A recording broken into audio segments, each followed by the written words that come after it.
Two. Check 2. Jackie, I'm so pissed. I'm so pissed. I don't feel happy for you. I don't. You can count on me. You're gonna have good old Rob to talk you through all this. You know, you're a those fingers. You're a valued community member. You're an important part of the community, Dakadoon. I'm not happy for you. I'm not happy about any of this that's going on. I'm happy about canceling the Hunka scholarship. I didn't realize that, but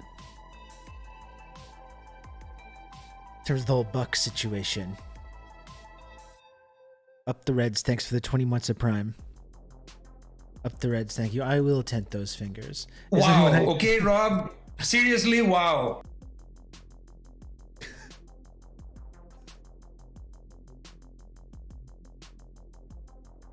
Now I'm happy for you. Now I'm happy for you, Dakadoon. Listen, if you thought these feelings of mine were for sale, you are absolutely correct. And I'm glad that the Bucks got Damian Lillard.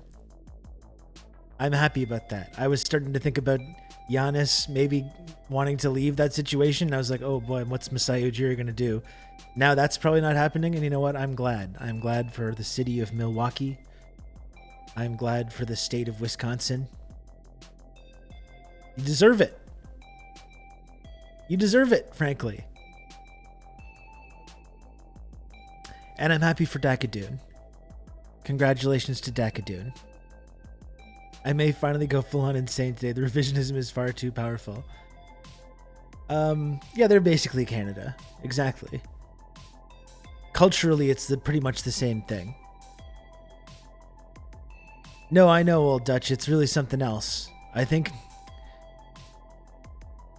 when you sort of start subscribing to this dialectical and historically materialist viewpoint of politics and the economy and culture and history, there are certain moments where you really feel like you're being just crushed by the weight of the contradictions, right? And now is one of those times. Right now, I feel like the people that don't have this kind of viewpoint, they're almost going insane because all the contradictory beliefs that they hold are all colliding with one another in the same moment, in this very public way, with this big international story. And it's just, it's leading to some really crazy feelings, I think, for everybody. Definitely for me as well. The gaslight, I know, it's really something else. This is like I've been saying, it's like this is sort of a major story in this ongoing coverage that I've done for 3 years on this program, like almost every day of my life. Talking about this history, and like I've been saying, like pulling at these little threads, and then you see this big international scandal start involving all these things that we often talk about. And it's been so fascinating and vindicating, but it's also crazy making as well. When you see just people bending over backwards, twisting themselves into these sort of ideological pretzels in order to continue justifying their kind of worldview that they have. And it's just like, man.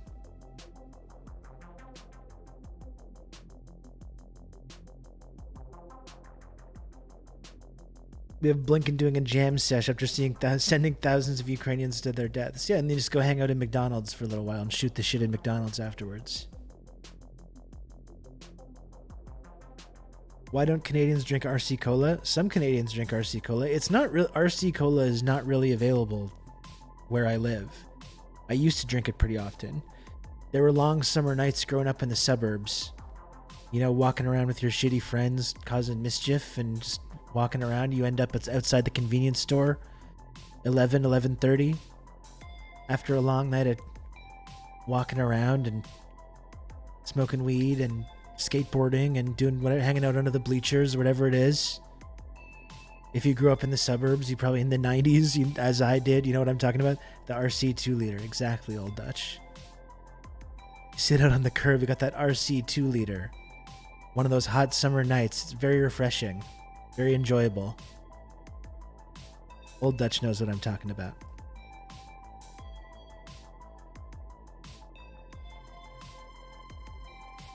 Oh my god. Oh my god. What is this? I thought we were just joking about the jam sesh thing. I thought that was like a figure of speech. I thought that was like a figure of speech. I didn't know that was a real thing. What the fuck?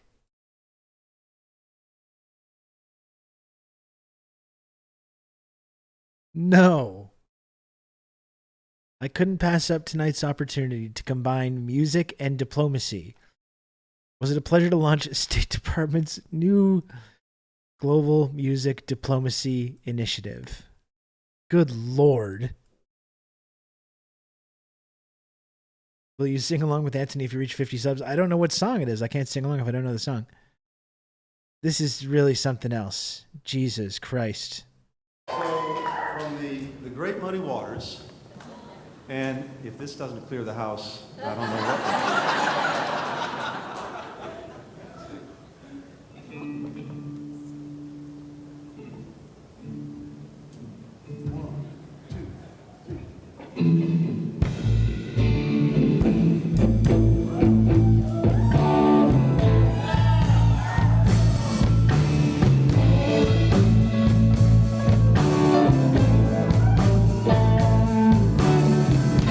Woman told my mother before I was born, gonna be a man-child coming, gonna be a son of a gun, gonna make pretty women's jump and shout, and the world will know what it's all about. You know I'm here. Everybody knows I'm here. Well, I'm a hoochie coochie man. Everybody knows I'm here.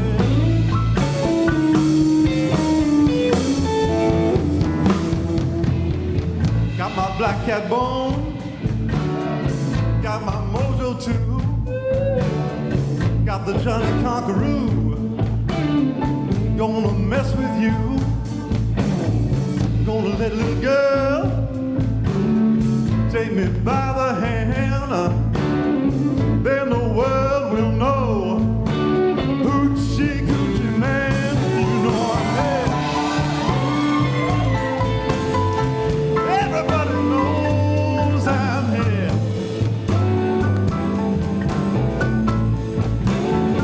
Well, I'm a hoochie coochie man.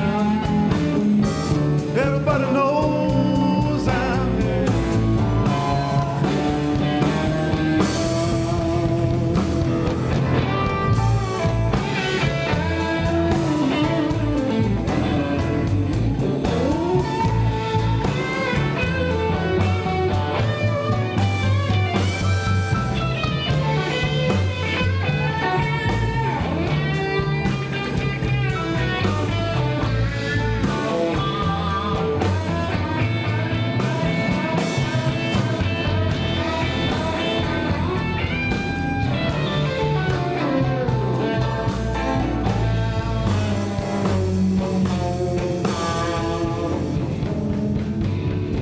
In the seventh hour of the seventh day of the seventh month, heard seven doctors say he was born for good luck.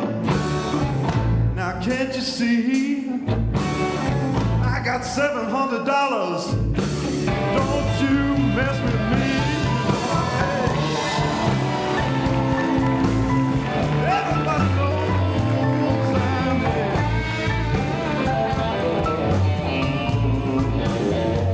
Well, I'm a hoochie coochie man.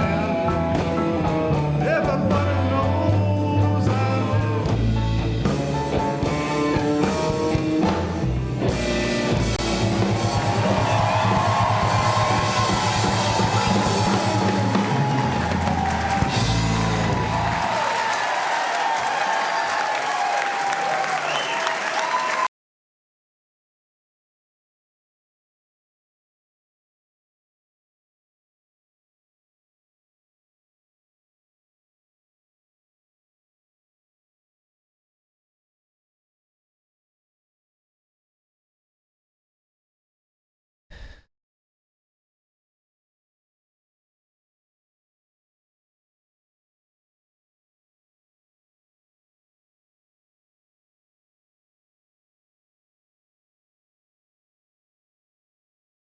I don't know. I don't know, man.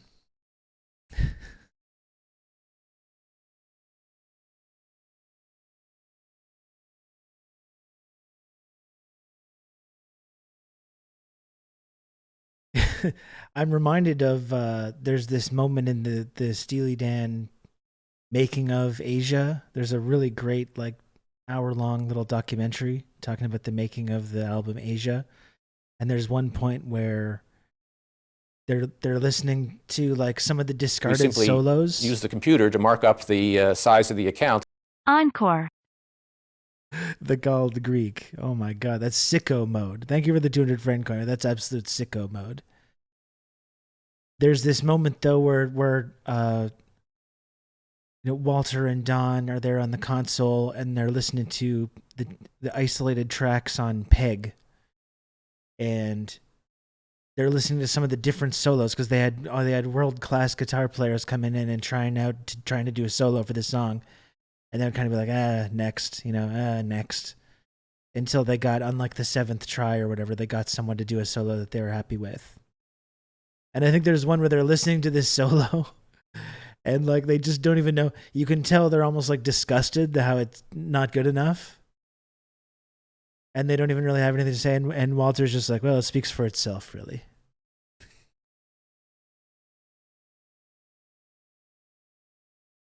Man. It's like you're going and touring the cemeteries filled with corpses that you have personally contributed to. You've personally contributed to this. And you've just been a non-stop pitchman for really your whole career for this exact kind of a thing. And you go and tour the scene of the crime, the scene of the horror that you've like contributed to visiting upon people.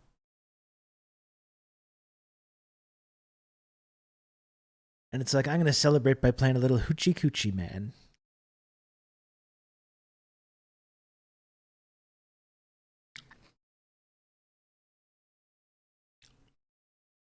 Yes, it was the Anthony Blinken blues performance. Yes, it was.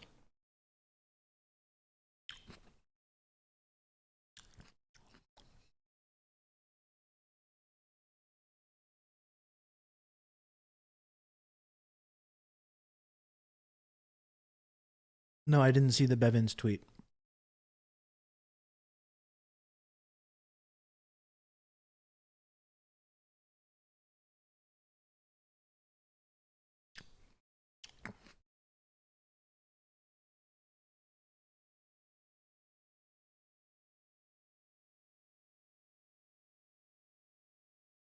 This next one goes out to all the imperialists in the house. Clinton was a far better sax player than Blinken is a guitarist. He's really nothing special, is he? I was wondering, is he playing like fakey, like upside down with the like Jimi Hendrix style? I guess it was serviceable rather than playing. His voice is not bad, but like that's basically it's like, let's be honest here, that's basically blackface. Like, let's be clear here. Like you're doing, it's almost like a caricature.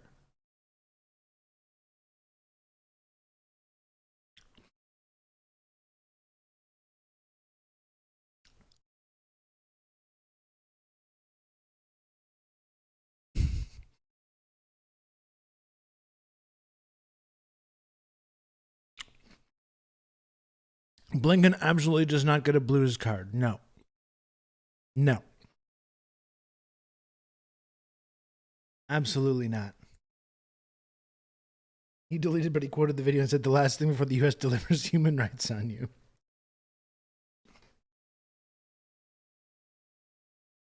That was genuinely upsetting.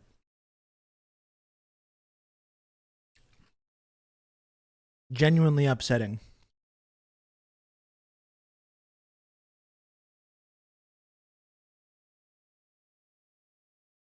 These grapes are pretty good, though. I'm enjoying those.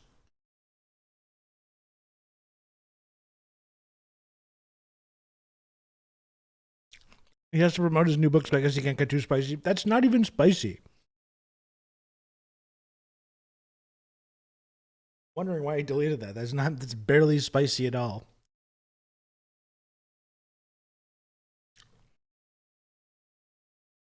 Did you ever listen to the Springsteen and Obama podcast? No. Absolutely not. I mean, I'm sure it could have been entertaining as like a content thing, but no, then nothing would make me that seems upsetting as well. And I love Springsteen, and I don't want to have anything to do with that. Elderly millionaire Springsteen hanging out with a fucking war criminal and shooting the shit about their fathers and stuff. No, thank you.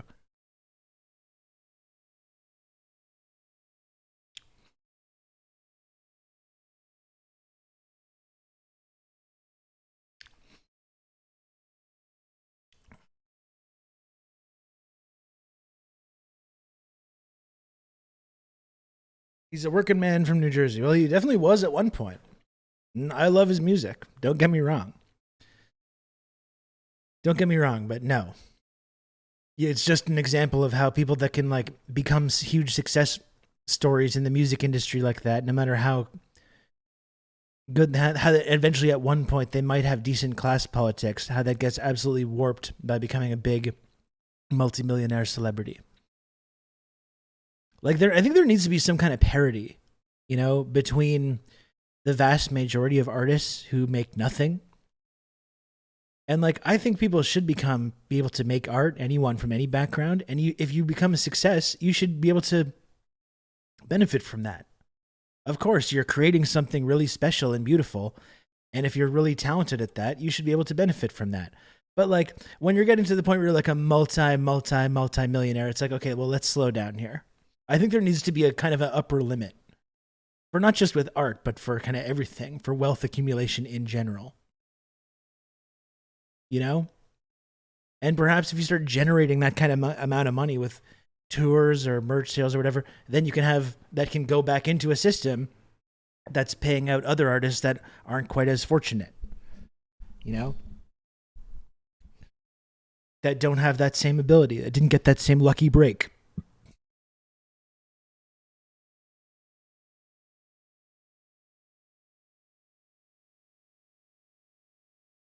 This is Taylor Swift erasure? Not really. I mean, I think Taylor Swift is a really good songwriter.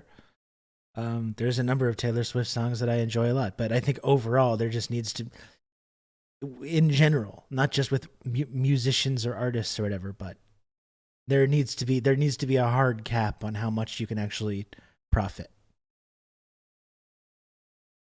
I'm not just saying this because I'm a failed rock star, but I agree. Well, me too. Me too.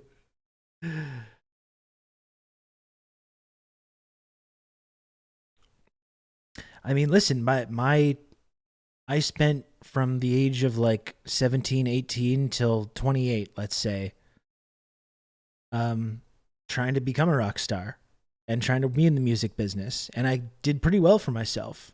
Probably better than most people do.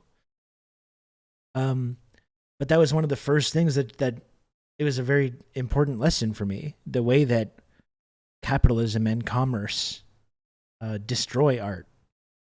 And, when I was in a band and we were kind of becoming more popular, I was very aware of how we seemed to be like narrowing our focus and shifting what we wanted to do based on like what's going to get us the most radio spins and chasing these kinds of trends and dumbing everything down and watering it down until it's just like, just kind of this product, and you get encouraged to do that because of these market forces.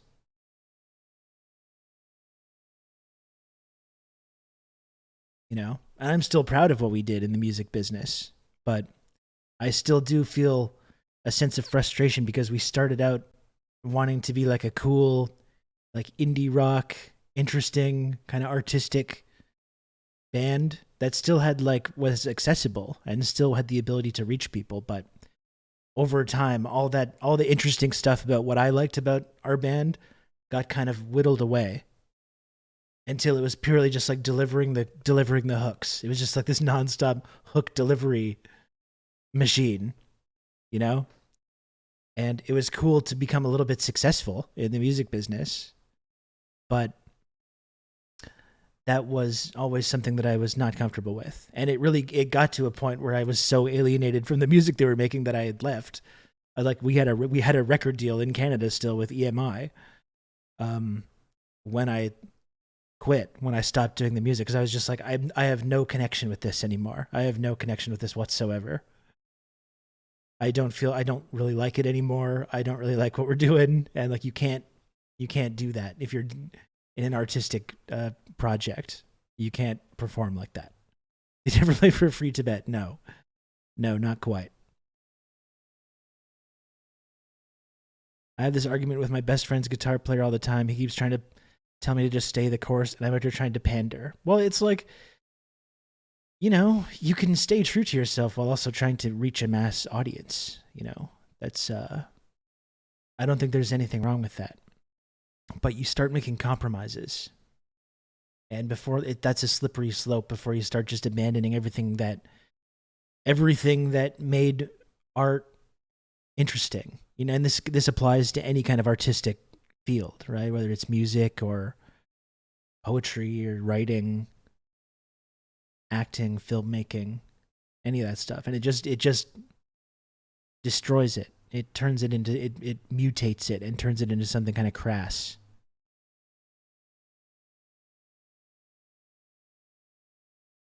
There weren't the distribution platforms back then. At least now there are more ways to be indie in the truest sense.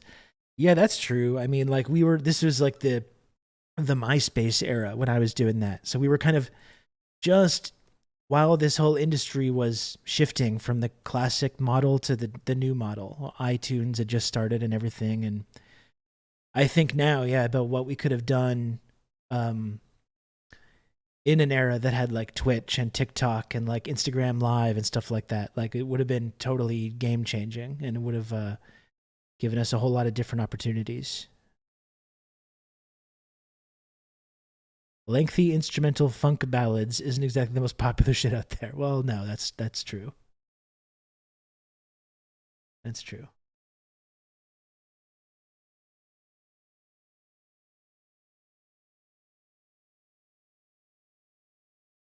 These youngsters still don't know how good they have it. Well, the thing is, despite the fact that like there's all these different avenues to get your stuff out there, that's also made it, you're in a market with millions of other people that are trying to do the exact same thing as you. So that has its own problems as well, because it's leading to people, you know, it's like you're in a fucking ocean. You're in an ocean with millions of other people trying to get that viral clip or trying to get that audience, and it's a huge competition. So there's elements to both, you know?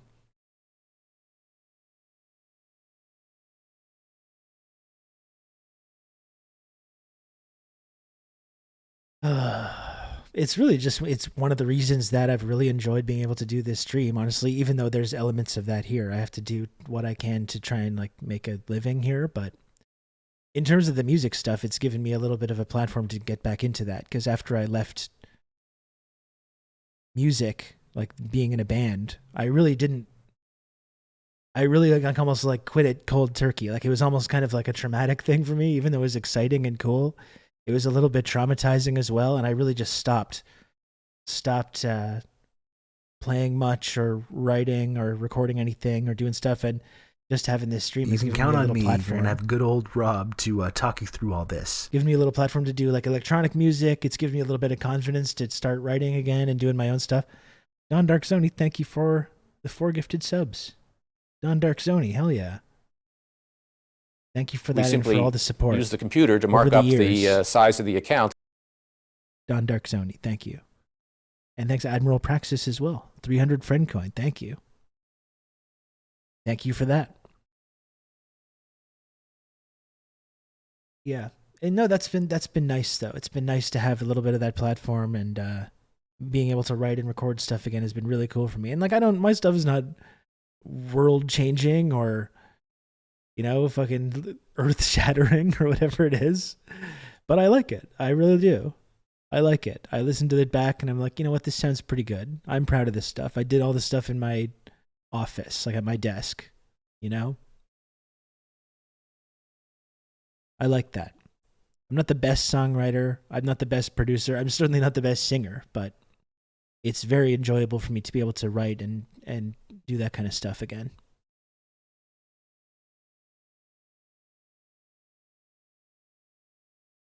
It's easy as ever to home record anything and throw it up on Bandcamp and Spotify. It's both good and also overwhelming. Exactly right. And that's why, if you want to listen to the music that I'm referring to, you can do so right there at that link. For my fake band, that's really just entirely me.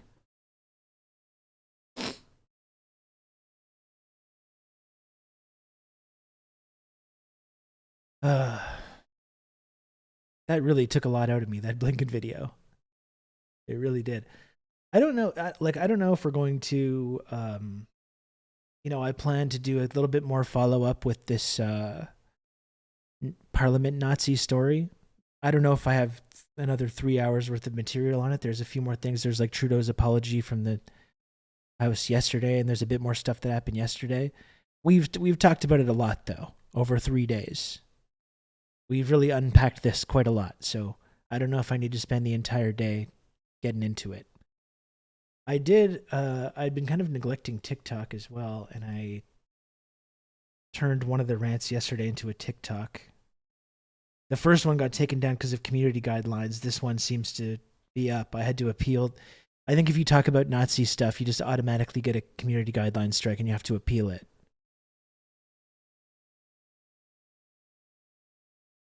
Trudeau apparently told his MPs to zip it until the media forgets. I mean, it's cynical, but that's probably the best strategy, frankly. They're probably correctly realizing that if they just don't talk about it, our media class is going to be anxious to sweep it under the rug as well. So, like every other big Trudeau scandal, whether it's the blackface stuff or the Wish charity or whatever it was, the weird cult-like charity thing that his family's connected to, or our constant economic problems, or this, I imagine it's probably a calculation that's going to work to just not talk about it anymore. Talking about it supports Putler, that's right. Me to we, thank you. Yes, we. Like, that's the thing, I can't even remember the scandals, because that's how they handle all these scandals, and he's correct to do so, you know? It works. Like we were saying, this is what the post-Donald Trump era has shown politicians, whoever they are, wherever they are, around the... I guess we're not talking about India anymore either. Well, we'll see, because India is talking about us a lot. It's what it's taught politicians wherever they are, though. Just like, whatever the scandal is, just it's going to blow over. You don't resign. Maybe if you want to apologize once, okay, fine. Don't resign. Don't keep talking about it. Just move on. People are going to forget about it. And they're probably right. Most of the time they do. And in Canada, we're very eager to move past this, believe me. People in our media class, the people that are connected to this, they're like, we need to stop talking about this because we don't...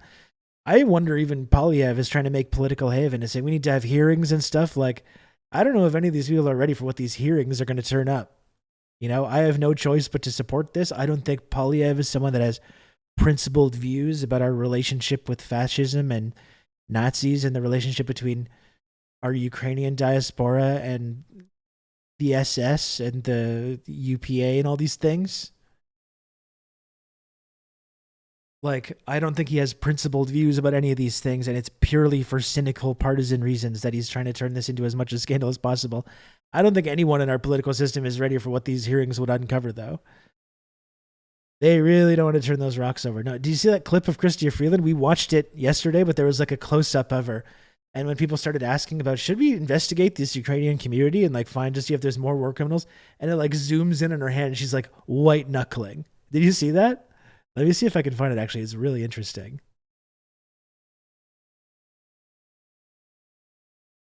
Where did I see that?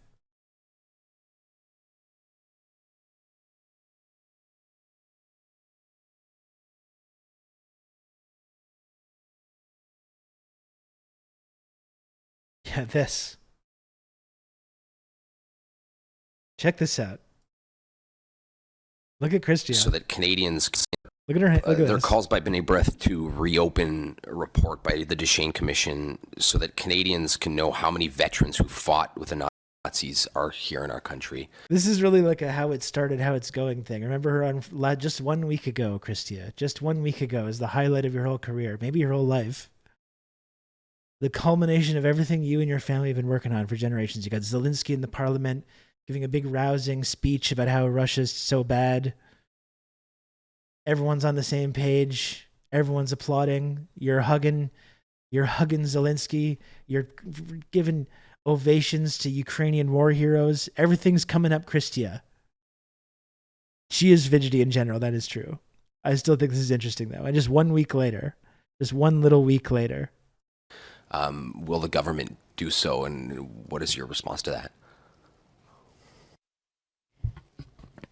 This is, I think, a painful, let me just start a painful moment by reiterating, and I don't think it can be said too many times,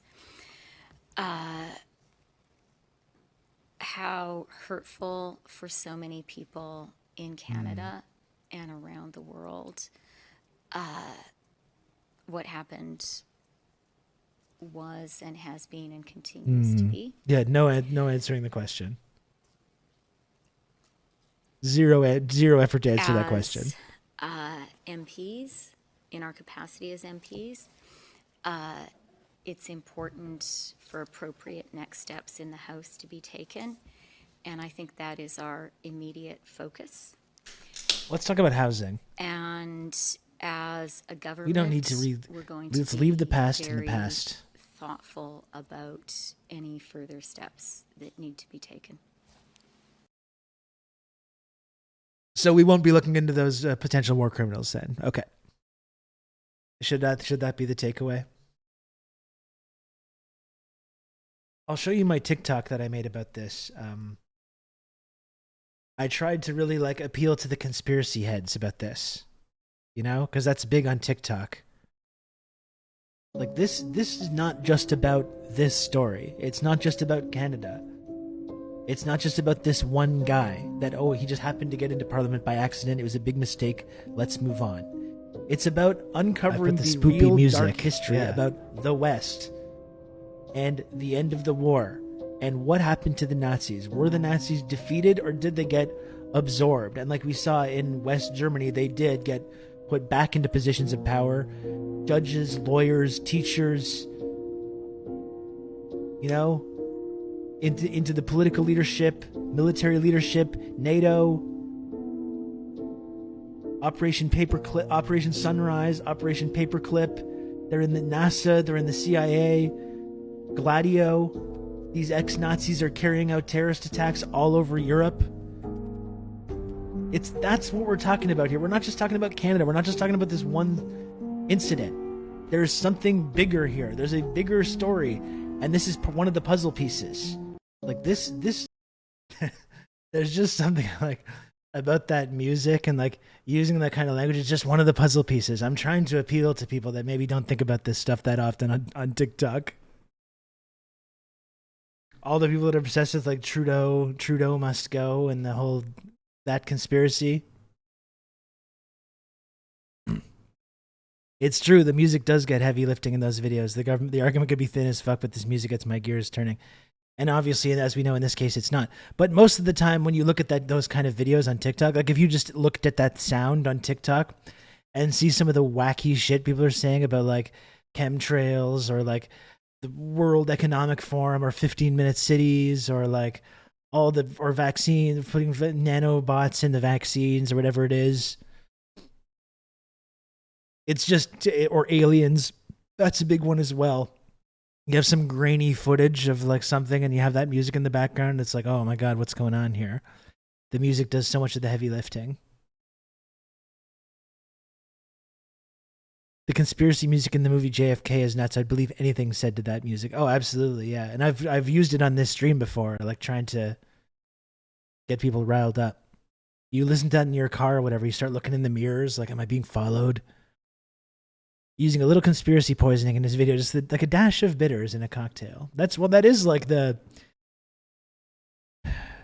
it's kind of part of this Marxist view of history, this historical materialist viewpoint, or analysis. It's inherently kind of conspiratorial because it involves really looking into these like this kind of vast secrecy, the way that these kind of narratives have been kept from us, you know?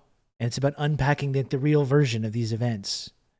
Like people call Marxists or tankies or MLs or whatever it is conspiratorial, but it's like, it's often just saying true things that happened that our intelligence community was part of. And it just sounds crazy because it is, but it's actually just talking about basic historical facts a lot of the time. It's just so outside the purview of how we're meant to think about our world or about history that it sounds wacky. I've moved to a city where I can walk around places and I've lost almost 100 pounds. Oh, that's actually oppressive, though. So that's how they get you. By being healthier and, you know, more physically active. That's how they get you.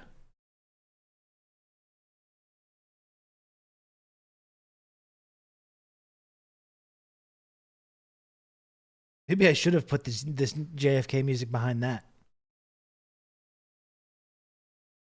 That would have been even better.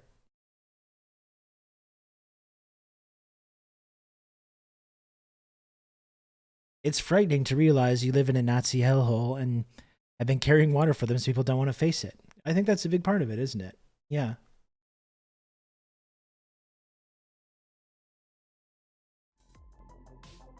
It's hard to admit that your perception of history has been like incorrect, you know, or that you've been lied to, because people all want to say that like, oh, I have critical thinking skills. I would never be a victim of propaganda.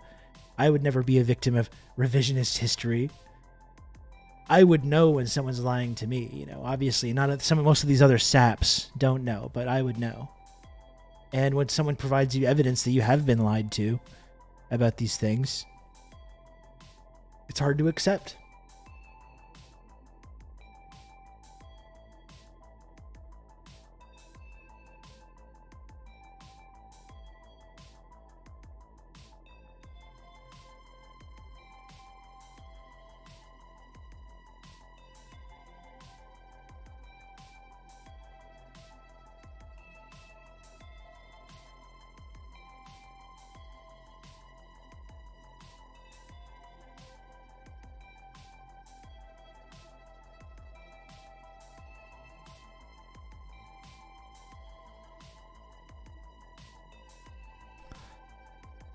Ugh.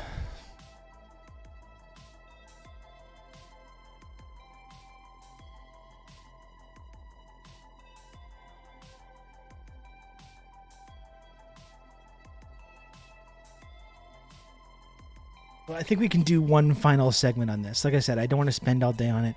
We have talked a lot about this story. We have unpacked this a lot. We've made the connections with history, and we've talked about the historical revisionism and all that stuff.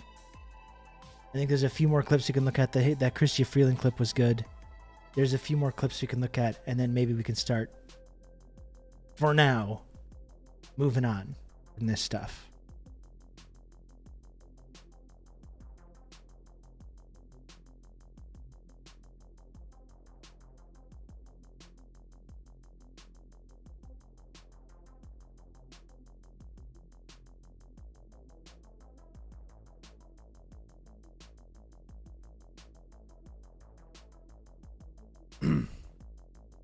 Let me find the whole Trudeau like apology situation. There's a bunch of like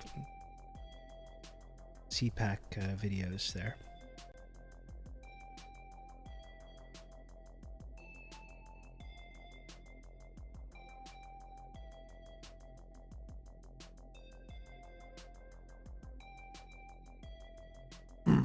Let's see.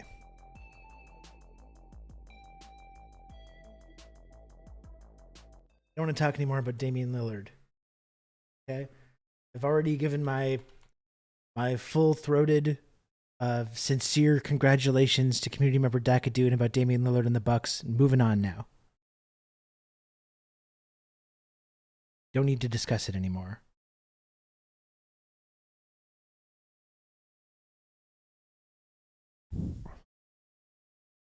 On behalf of all of us in this House, I would like to present unreserved apologies for what took place on Friday and to President Zelensky and the Ukrainian delegation for the position they were put in.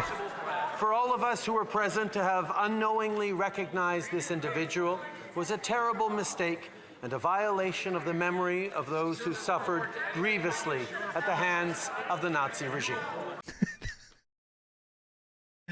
I'm sorry, just out of context, out of like saying you know nothing about this story, say you know absolutely nothing about the story. If like we could just beam this video back to TRRS of like 3 years ago.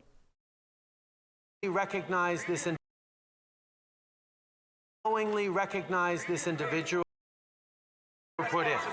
For all of if we could just take this clip.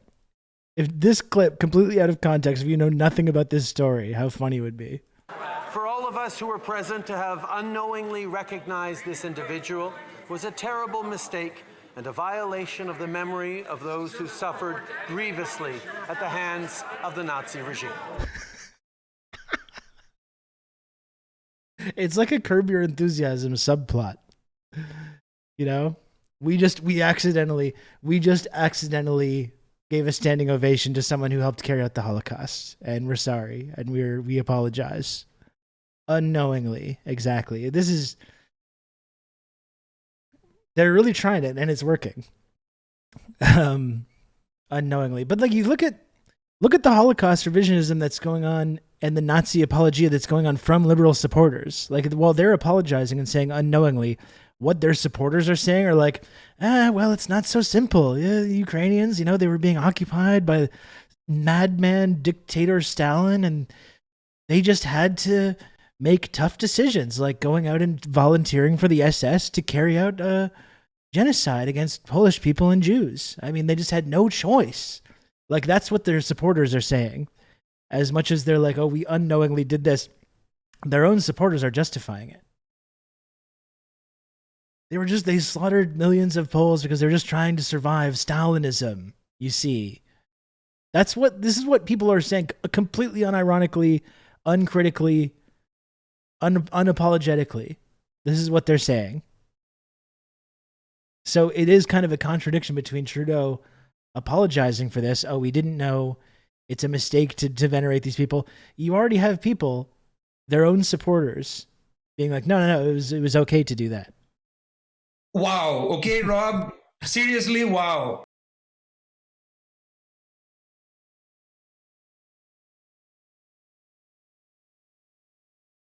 Both them and their victims are victims of communism. That's right. Kijiji Genie. Jesus Christ. Jesus Christ. Kijiji Genie. Thank you for the 10 gifted subs. Man, it would really help me out if we could just have Slubtember all the time. I feel like this should just be how much it costs to donate and subscribe to Twitch permanently. I think that would probably be better for everybody. Kijiji Genie, thank you very much for that. This is very, very kind of you.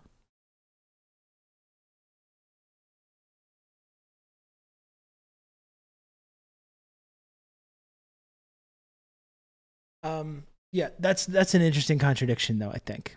I really do. Oh, we didn't know. It's like, well, most people are saying like they're online and with their real accounts, like Baseball Crank. Just doing open Nazi apologia. And this is a conservative guy, but this has been bipartisan. You got liberal supporters doing it. You got Americans, conservatives, Canadian, like this. People are being totally comfortable talking about these like completely vile historical revisionist views.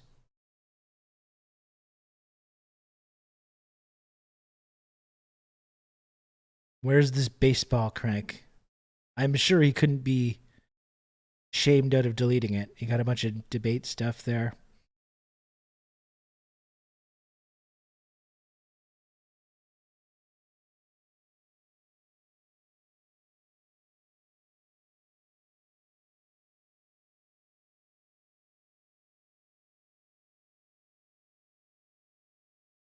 Where is it?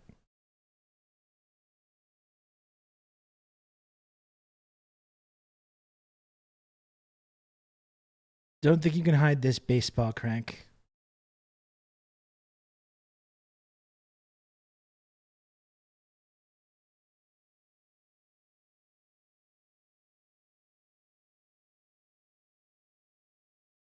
Did he delete it?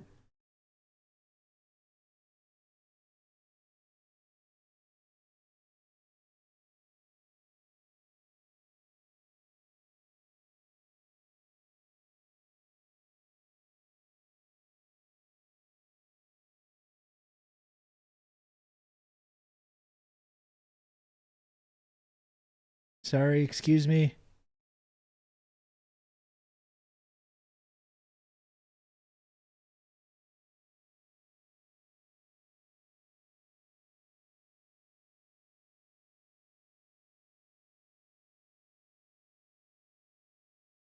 Baseball crank. I'm here sitting here scrolling. Yeah, here we go. I knew I would find it. We're on the case crank. The position of Ukrainians in World War II was complicated, given that they lived under a monstrous tyranny that had committed genocide against their people like a decade earlier. Like the Finns, the side they were trying to take by fighting the Soviets was their own. You know what I mean? It's like you have Trudeau apologizing for honoring this SS guy, and so many people being like, no, it's like, let's hear him out.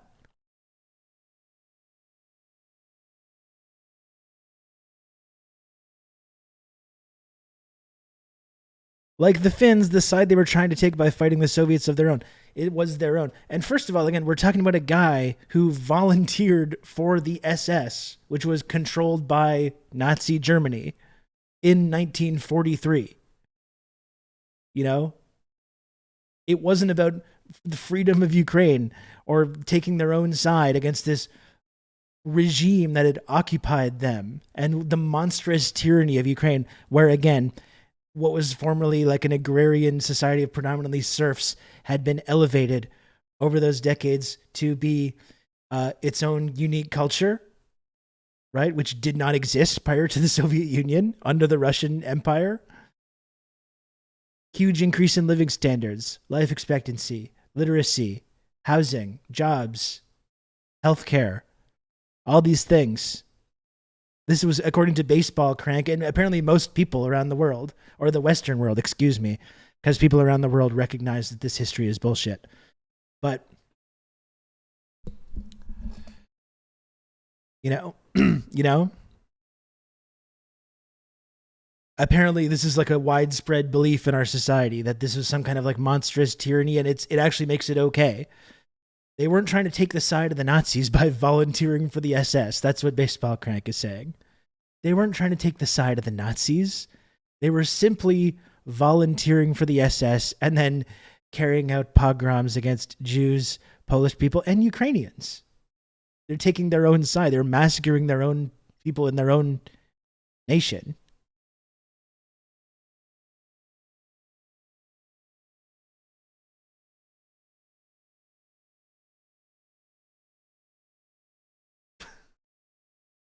It's amazing, and people are just totally comfortable saying this kind of stuff, you know? They're just totally comfortable. Like I was saying, it's not even double genocide theory, it's lesser evil. That's where a lot of these conservative guys are going. Jordan Peterson's already there.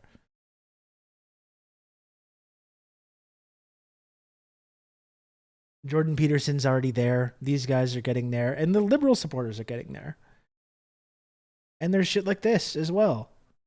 Yeah, there should be an allow once button because there's certain things like you want to be blocked by AutoMod, right? John? How's this doing? Not so bad.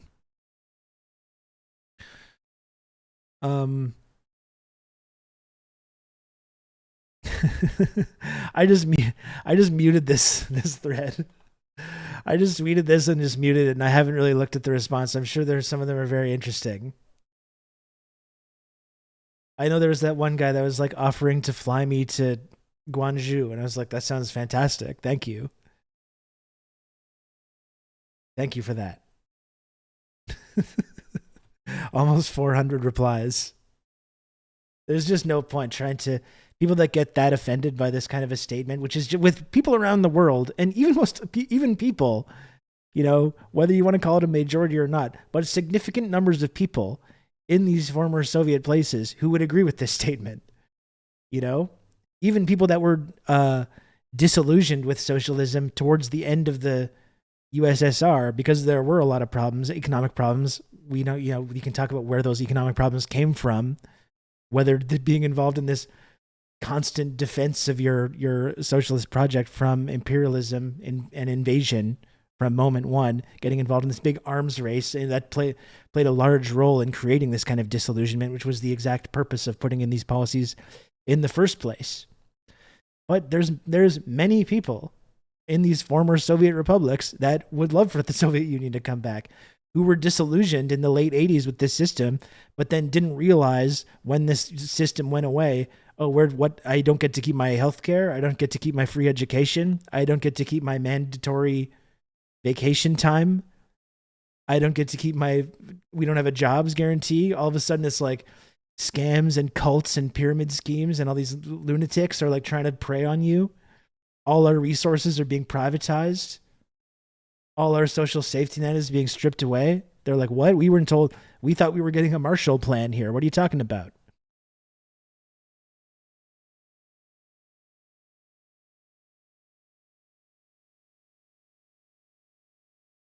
But they got a McDonald's and blue jeans, exactly.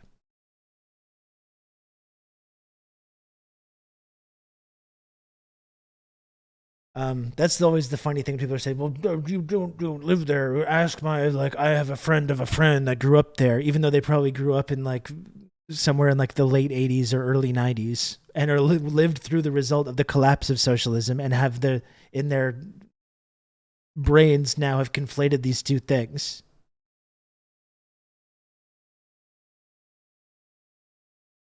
The gang visits Guangzhou. That'd be so sick. I would love that. Anyway, this guy. This is very weak engagement as well. Tony Moonbeam, 11.3K followers. Only 4 likes on that, unfortunately, for Tony.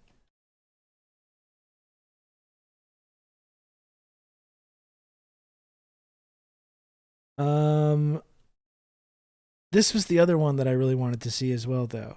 I'd forgotten to look at this one. This is unbelievable.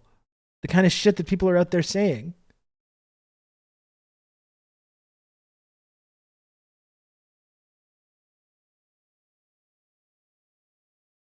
Ukrainians fought with Germany against Stalin. Again, that's not even true.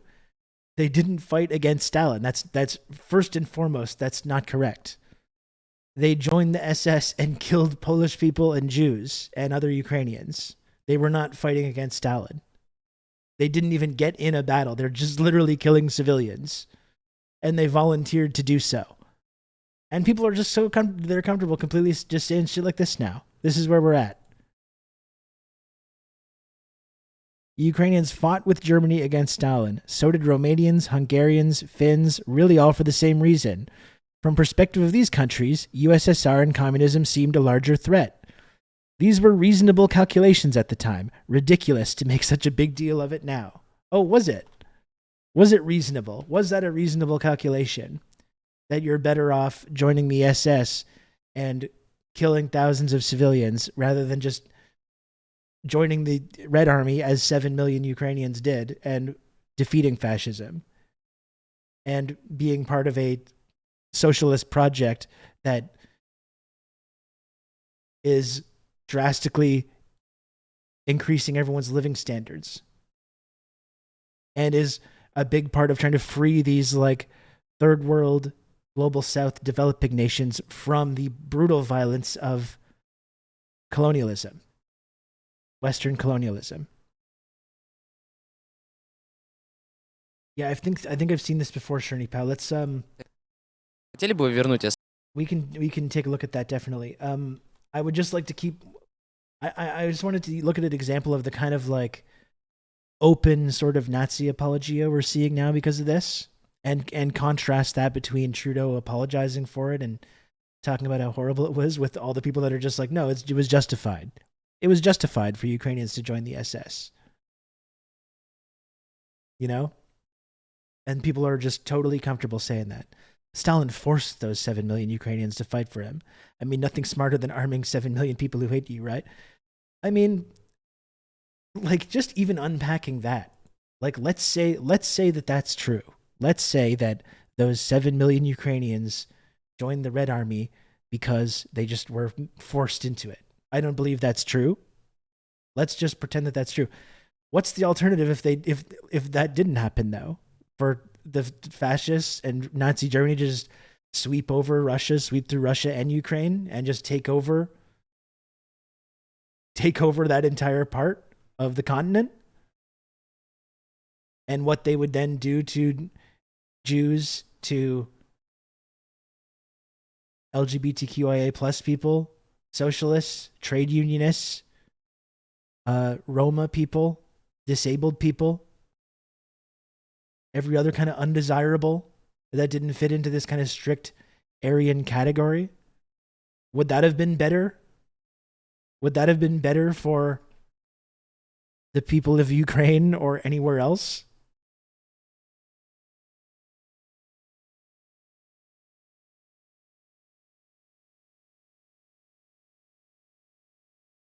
Anti-communism is the biggest tell for a fascist. I mean, people love to repeat that poem. First they came for the communists, and they can't quite understand what it means.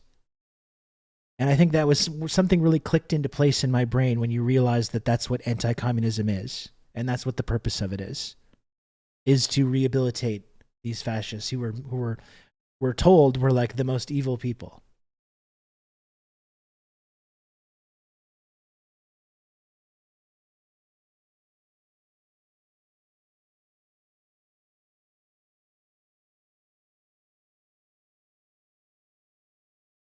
Anyway, like, I don't believe that's true about Ukrainians in the Red Army, but again, I think that's an important thing to unpack, even if it was true. I really want our whole government gone after this one. Yeah, I mean, I would love that too, but it doesn't seem like what's going to happen, though. That doesn't seem at all like what's going to happen.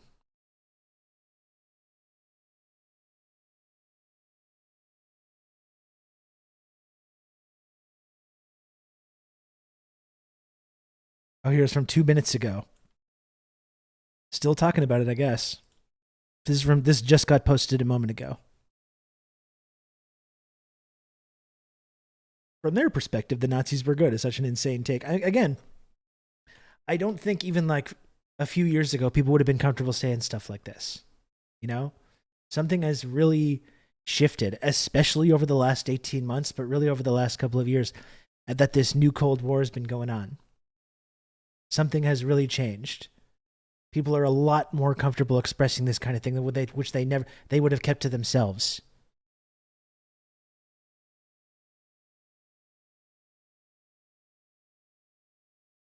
Minsk, do you think talk about expanding NATO forced Putin's hand to decide to do some crazy shit to remind the world he's relevant and got missiles? Do I think that NATO expansion contributed to the invasion of Ukraine? Yeah, I do. Yes. I mean, the Russians were very, very clear that they were threatened by the expansion of NATO for decades. And I think it's kind of reasonable, actually, even if I'm not going to sit here and like justify or defend horrible things that have happened as a result of this. But when all your former allies in the Warsaw Pact countries are all systematically brought into NATO, these exact kind of anti-Soviet fascist sympathizing partisans are whitewashed and rehabilitated, and this whole socialist legacy for all these countries is just eliminated, and you've got NATO parking missiles and armies in all your former biggest allies, and then they want to go right up to your doorstep, which has been a geographical foothold for invading Russia on numerous occasions and taking your former the biggest republic in the Soviet Union, your greatest ally, and home to some of your biggest military bases, that's possibly going to become part of NATO as well. And they're saying, we're threatened by this. We're threatened by this. And they had talked, like, this outcome was, there was efforts to try and avoid this outcome. There were talks, like you're saying, the Minsk agreements.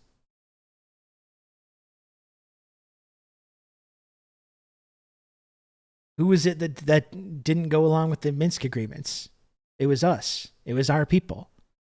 We sat there and continued arming and funding and training these exact fascist militias in Eastern Ukraine. We've been doing that for at least 10 years. And we're surprised. Well, we shouldn't be surprised. I mean, they were very clear. They were very clear for years that that was a threat to them. That was a threat to their security.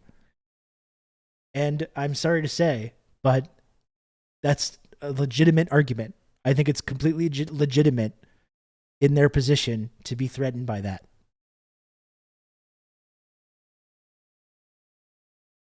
And people say, "Oh, you think that makes it okay that they invaded Ukraine and then people are dying and this has happened and that happened?" I'm not saying that, but here's what I am saying: we shouldn't have been fucking around there. That's the thing that we can control. That was under our control. I don't think we should have been involved in Ukraine over the last 10 years. I certainly don't think we should have perpetuated the Cold War to the extent that we overthrew the entire Soviet Union in the first place and led to all these problems in the first place. That's my position. I don't think we should have been fucking around in Ukraine for the last 10 years. I don't think we should have been part of the Euromaidan. I don't think we should have been funding and training with our intelligence community and the Canadian intelligence and the CIA, training and arming these fascist militias in Ukraine for 10 years. I don't think we should have continued expanding NATO after the end of the Cold War. I don't think we should have done any of that. So it's not about justifying anything horrible that's happened, but we shouldn't have been there. We shouldn't have been fucking around. Yeah, and you're right, M. Howell. Like we can dig deeper. It's not just about the last 10 years. It goes way, way beyond that. I agree. But we're just talking about recent history here. Recent history. Like we've been talked about, geopolitical analysts and people that understand foreign policy have been saying for years now. Stop doing what you're doing or Russia's going to wreck Ukraine. Did we stop doing what we were doing? No, we continued. You even have Angela Merkel has admitted that the Minsk agreements, they never had any intention of actually having any kind of a détente or a ceasefire. They were just buying time to try and arm Ukraine enough that they could wage this kind of exact kind of quagmire proxy war with Russia. That was the whole purpose of those peace agreements. And that's exactly why Russia is skeptical about further peace agreements. Because they understand that deals that are made with the United States of America aren't worth the fucking paper that they're printed on. Ask the Iranians about that.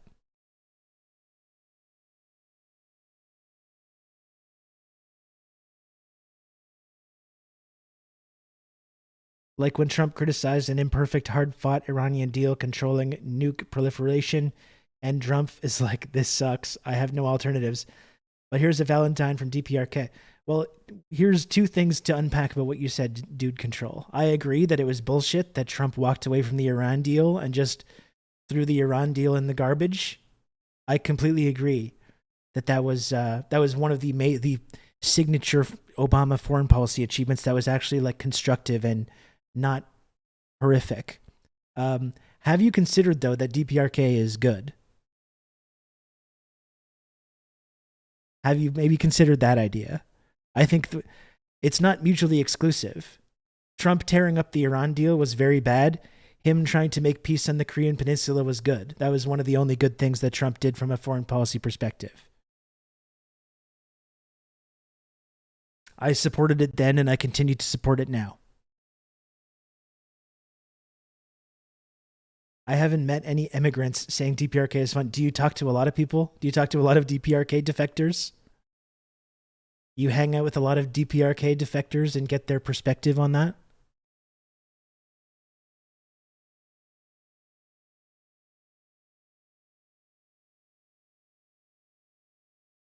That's interesting.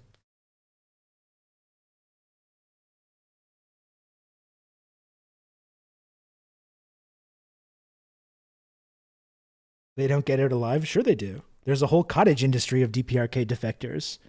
And they get paid by the CIA and by South Korean intelligence, which is funded by the American State Department, to make up wacky shit. And the wackier shit that they make up, the more of a platform they get. And plenty of people get out alive. People from DPRK can go to China. They can go all over the place. There's a specific kind of person that wants to defect and tell wacky stories to Western press, to have a whole big press establishment with Radio Free Asia and all this kind of shit to eat up those stories and to regurgitate them.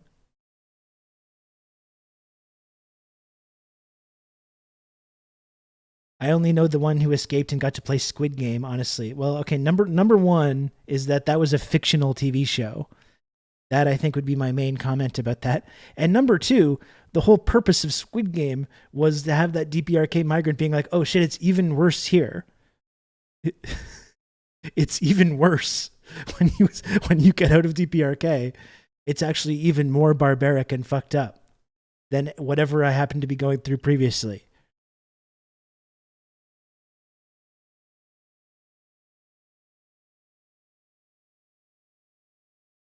Like the defectors who end up going back, yeah. And they're literally not allowed to in many cases. Anyways, to be fair, Trump fucked the DPRK deal quickly. Kim and the president of South Korea started improving relations, and Trump acted just like Bush did with Kim Jong-il relations. Yeah, I mean, that was part of it, definitely.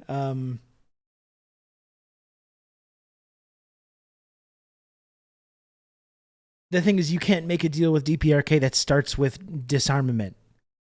That's one thing you will, if you understand anything about DPRK, they're not going to agree to that.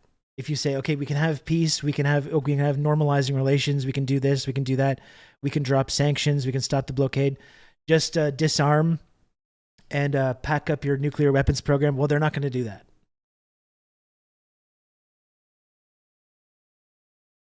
They're not going to do that. If you, from their perspective, that is what's keeping them that's what's keeping America from coming in and doing yet another genocide in their nation. Max, it's a commentary on capitalism. I thought DPRK was struggling to feed their people. Maybe I got red-pilled. I have no first-hand Rodman knowledge on it. Well, I think it's undeniable that there's an issue in DPRK with, like, it's been the most heavily sanctioned and militarily encircled nation for 70 years. You know, they've tried to build this society under this constant threat at all times, with the thumb of the Western imperialists, the most powerful military, the most powerful economy in the entire world, the thumb on the scale, making life as miserable as possible for anyone that's there for decades and decades. So they've certainly had issues with feeding their people. That's not something that's because of the political system in DPRK. That's a direct result of these kind of like medieval sanctions that they've been under for decades. A lot of their infrastructure was bombed. A huge majority of it, actually. You know, the U.S. killed 3 million people in Korea. It's also just in terms of the climate, less stuff grows there physically. And it's like almost impossible to import food. Like that's what's going on. Yeah, lo and behold, it becomes difficult to feed people that live in your society.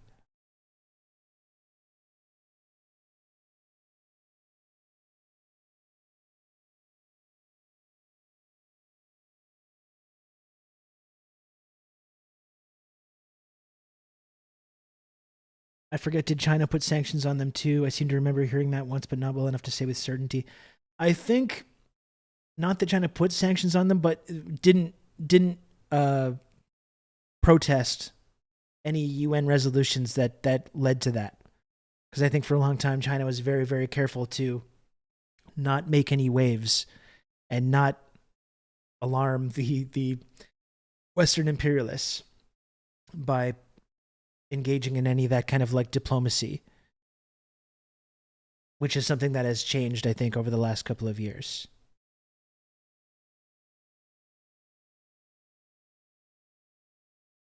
Living standards for ordinary people in the North were better than the South until the swing in the 90s. Yeah, that was the arduous march, right? After the fall of the Soviet Union, it was a disaster.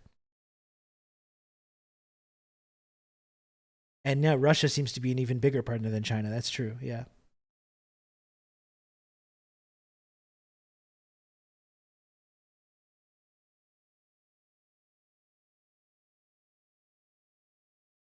When did the South stop being a full-on dictatorship? I think in the 80s. But yeah, like people, it's another part of that. Talk about a hidden history from us. Like this is part of it even.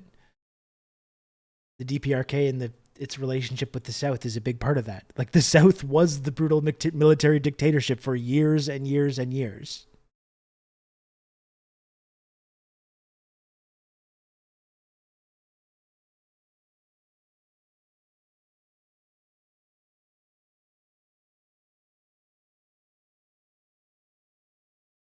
Because if Dr. Strangelove is our Secretary of State, what other soft power methods works to control nuclear proliferation other than the SWIFT banking sanctions?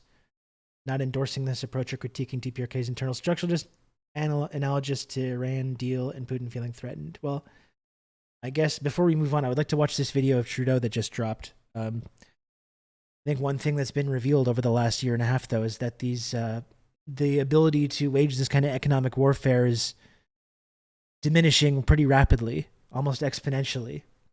This whole sanctions regime that they tried to put on Russia in order to punish them for Ukraine have not worked. And that's a lot about the realignment that's going on right now. The global realignment that's going on right now is creating these kinds of different global economic systems. It's been a purely Western show for the last like 70, 80 years. And now sort of for the first time in at least since the fall of the Soviet Union anyway, the last couple of decades. And now there's kind of something new that's being created with BRICS, you know, with these different kinds of like multilateral partnerships that are being made.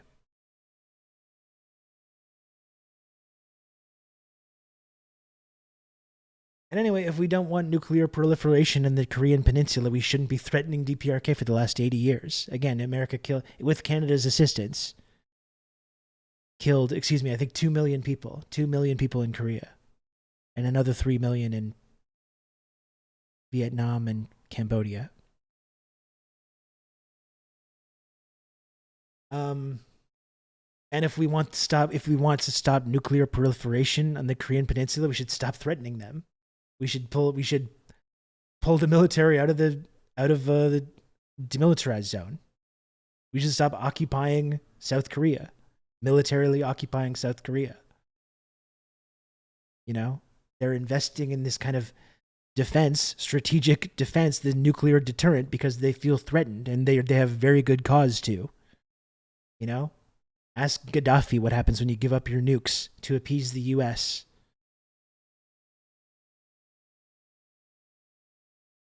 And even John Bolton, like when he was in the Trump administration, was openly advocating for the Libya model on Korea. And we're gonna think they're gonna give up their nukes. No, they're not going to.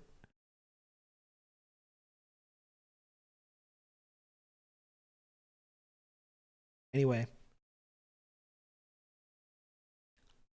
dude control. I'm always kind of interested when people come through and maybe have different views or opinions, and don't react weirdly when I start poking and prodding at that, so I appreciate you sticking around.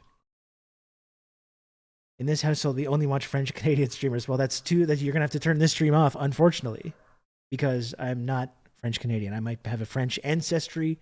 I got a French sounding name. Culturally, I'm Anglophone, though. That is actually a slur to refer to me as that.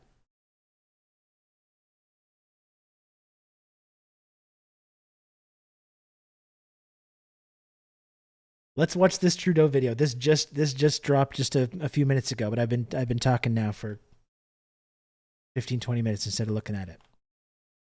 Here he is. What has Ukraine's response been to your apology yesterday? Obviously, they were like, "Oh, it's not necessary." This terrible incident happened on Friday. We have been in close connection with our Ukrainian friends and counterparts. We've expressed, obviously, the extraordinary regret that all of Canada shares that this would have happened, and reassured them that we continue to stand incredibly strong with Ukraine in its fight against Russia. We've invested close to $9.5 billion now in military, humanitarian, financial aid for Ukraine, and we have reassured them that we will continue to be there unequivocally with everything it takes for as long as it takes. What has Ukraine... So yeah, Ukraine doesn't care. Again, the president was there, he was clapping for the guy. This is the biggest gaslighting about this whole situation. Oh, we were so embarrassed. We were so embarrassed. We had Zelensky there in the presence of this Nazi. Oh my goodness. Like, this guy works with Nazis. We've seen Zelensky talking with the leader of Azov Battalion and hanging out with them. What does Azov Battalion think about this Waffen SS guys? Well, you know what? They think they're fucking great. This whole idea that Zelensky didn't know this basic history, and he too just was like unknowingly applauded this Nazi, is preposterous and strains the ability of belief. Strains belief. What is the phrase I'm looking for? It's something like that. You know what I mean. We're very sorry, and we'll continue to fund the fight to the last Ukrainian. We're so sorry, and to make up for it, we will ensure that Ukraine never moves beyond being this permanent war zone. Beggar's belief, thank you. Strange credulity. I was mixing up my idioms there. Yes, we're we're so sorry that we embarrassed you like that, and we promise we will ensure that you never become anything other than just a permanent war zone and dumping ground for Western weapons. That is that's our solemn promise to the people of Ukraine.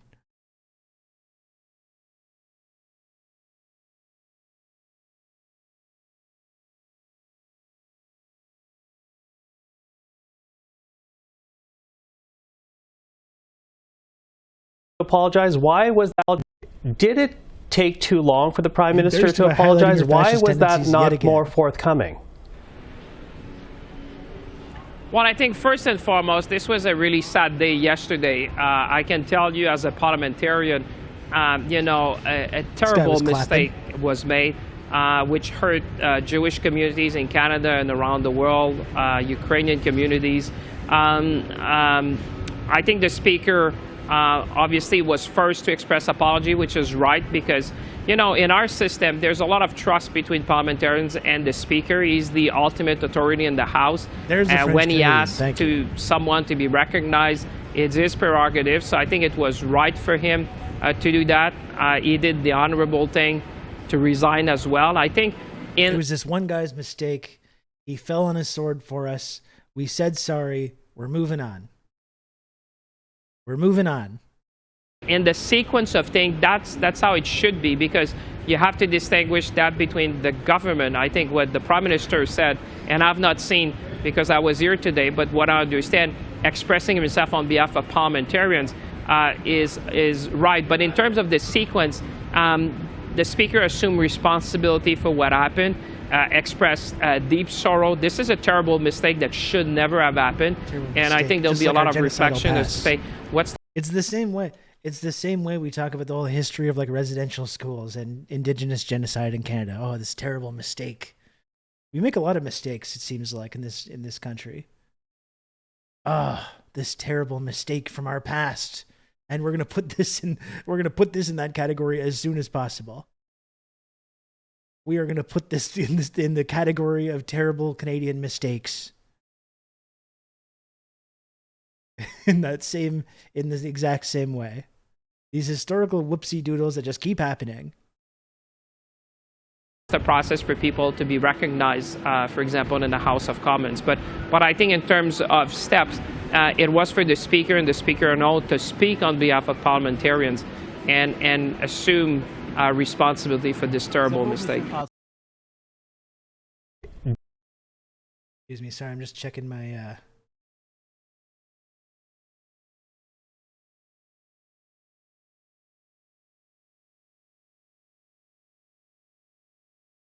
Checking my TikTok, see if it's getting to anybody.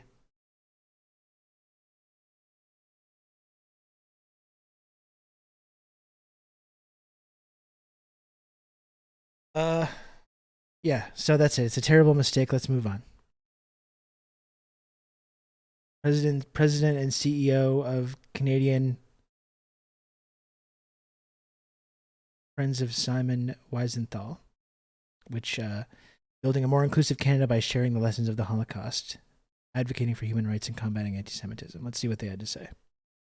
Well, as you know, opposition Conservatives, they have been demanding the Prime Minister apologize for what happened last Friday, and today, on behalf of all Parliament, we did hear Justin Trudeau apologize. I'm wondering if you thought that was appropriate, whether it was sufficient, or what would you say to that? Over the past couple of days. Yeah, we appreciated the apology, and by we, I mean the Friends of Simon Wiesenthal Centre. We appreciated the apology. We particularly appreciated that it reflected on the harm caused to the Jewish community, Holocaust survivors, and other communities victimized by the Nazi regime.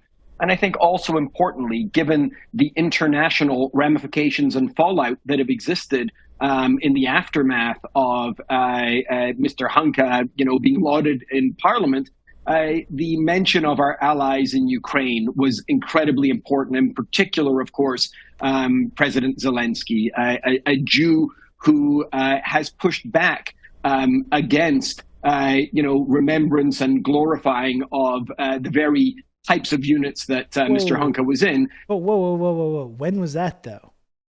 When has Zelensky done that? When has he pushed back against that? You got streets and monuments and all these places in Ukraine that are being renamed like after these exact people. You have footage of Zelensky hanging out with these Azov guys and talking to them. So I don't really think that's accurate. I don't think he has pushed back on it whatsoever. In fact, like we've been talking about, I think it's impossible. This line that people are trying to walk between promoting Ukrainian independence and this Ukrainian nationalism that's explicitly kind of like anti-Russian and anti-Soviet, it's inseparable from this movement. The UPN, these Waffen-SS volunteers, Bandera, it's inseparable. That's why it's incomprehensible when people try to walk this line, because it's not possible to do it. It's like these figures are like central figureheads that have like guided this sort of movement over the generations.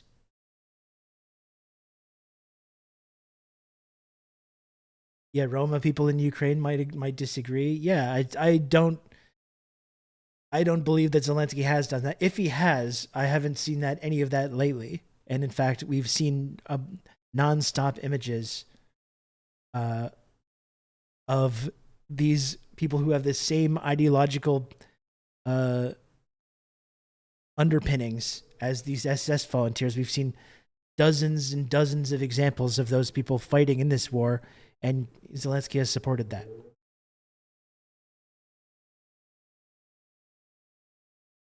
A lot of these mainstream works go along with the foreign policy stuff. Yeah, it seems to be the thing. I mean, that's why I want to make the Rousseau Institute for Western Destabilization into a real think tank, so we can have a think tank that has a different viewpoint about these things.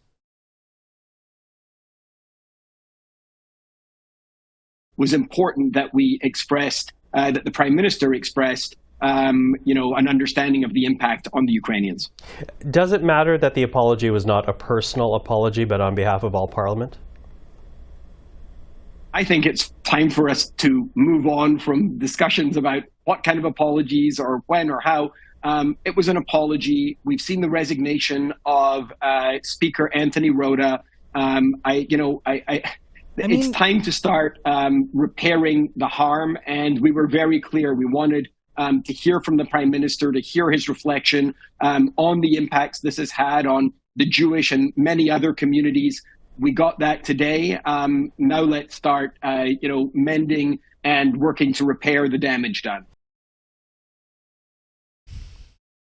If I may, I don't think just like we got an apology, let's move on.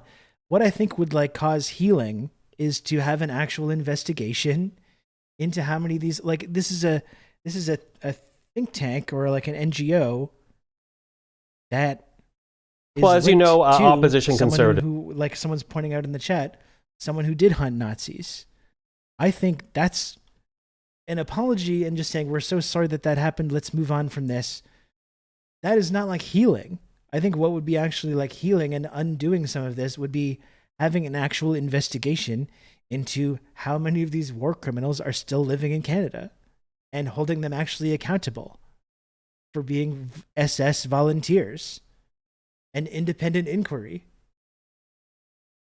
that examined the Canadian government's role in bringing these people into our country, or the role that the RCMP played.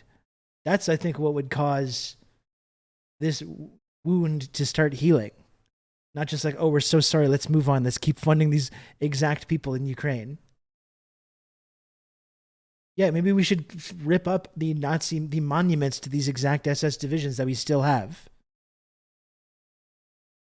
So I'm sorry, but I reject this idea that that continuing to talk about it is somehow reliving the trauma or something like that. I'm sorry. What I think should be done to ensure that this kind of thing never happens again is to investigate this story and to actually have some kind of a reckoning with this history.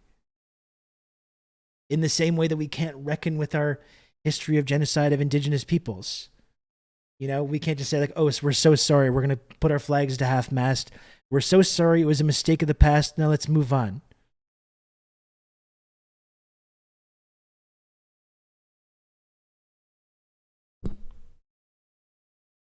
Now, what do we want? The residential school closed. We said sorry, even though the whole residential school system has just carried on into our foster care system. Even though as Indigenous people have been taking great pains to point out over the last several years, this genocide against Indigenous people is ongoing. So no, it's not just about saying sorry. We had a whole Truth and Reconciliation Commission that investigated all these things, and we've not acted on it in any meaningful way, in anything beyond the most like superficial way. We've not acted on that. We had a whole commission about the report on missing and murdered Indigenous women and girls that has not been acted on. In fact, we criticized it when it came out because it dared to suggest that we were still complicit in this ongoing genocide. What would actually heal that wound is not saying, we're so sorry, let's move on, but to actually investigate these things and have an actual reckoning with this. And this applies to our connection to fascism in the Ukrainian diaspora as well.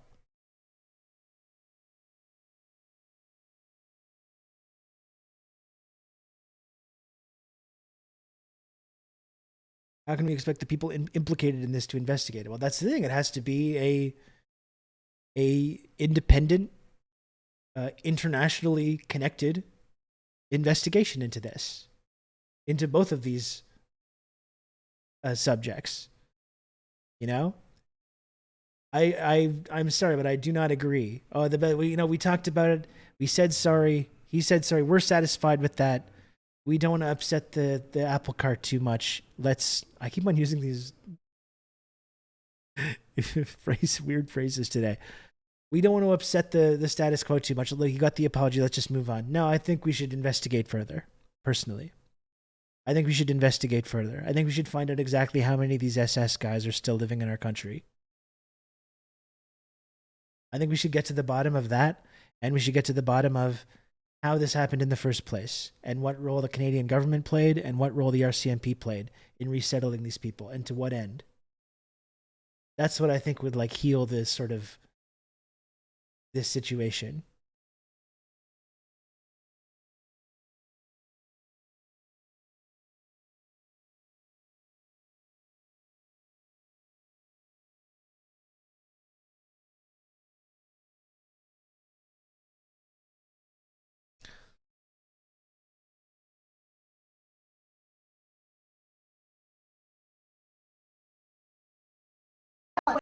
Minister, a great consequence in your own words. Does that not require a government response, an official apology within the House of Commons on behalf of the government for the mistake that Speaker Rhoda made? So, will you make that case? Well, I understand, as all of us, I stood and applauded. I stood in my place and applauded. And for that, couldn't be me. I am deeply sorry, personally. I feel betrayed myself that I was put into a situation and I stood and applauded something. This brave Ukrainian war hero fought the Russians during World War II. It seems to me that we're all I was applauding. I had no idea about continuing to pursue this. When what we need to be jealous about, and I can see you shaking anyone your head that no, says that suggests that they don't understand basic facts about history. I'm sure you and I are aligned in the cause of democracy. I'm sure you and I are aligned in standing against autocracy. And if we're going to battle against and we're going to spend all of our time and energy fighting on somebody who has stepped down, who is an honorable gentleman. The question was not about the speaker. The question is about an apology. Right. Will the government apologize? So as you're yelling at me, I'm not yelling. I'm just trying to. As you're yelling at me, okay, about I'm ashamed that I'm complacent, but I'm not going to deviate from being complacent. I'm trying to say to you that I believe the focus of this government, the focus of all parliamentarians, should be standing united. Because what is Putin doing with this? He's lying, he's manipulating, he's trying to turn an earnest mistake into something else. Put it behind us, though, and so you can move on to what you want to talk about? I think that the situation was totally unacceptable. This is what I keep saying, you know, and as upsetting as it is for people, as upsetting for just people, you don't have to like Putin to acknowledge this. When Putin or Russia talks about this legacy of the way that Ukrainian nationalism is linked to this kind of like Nazism, he talks about denazifying Ukraine. You can think that he doesn't have the credibility to like be overseeing that process of denazification. You can say that there's more things than that going on, or that's obscuring other goals that they have, other foreign policy goals. Like we can talk about that. You can't say though that, oh, he's lying. He's using this one little honest little mistake and he's weaving into this web of lies. No, we actually just revealed that what he says about that fascist legacy has elements of truth to it. And we can't really reconcile with that until we acknowledge that. And it gets framed as, oh, now because of this little mistake, he's using it to tell these kind of lies. They're not lies. If they were lies, this shit wouldn't have happened in the first place. If they were, there wouldn't be this nonstop stream of fascist iconography coming out from the front lines of this, you know? You don't have to like the guy to acknowledge that there's elements of truth to that. And the longer we go without acknowledging that, the more this is just never going to go away. Such a small issue that it bubbled out to the Canadian Parliament. That's what they keep saying. It's just like a few guys in there, Rob. It's just like a few of these guys. It certainly seems like a lot more than a few, considering the last year and a half that we've spent seeing this stuff. It certainly seems like it's a lot more than a few, and we realize we've got SS war criminals just hanging out in this country who completely agree ideologically with this Ukrainian nationalist sort of creationist myth that we've been contributing to.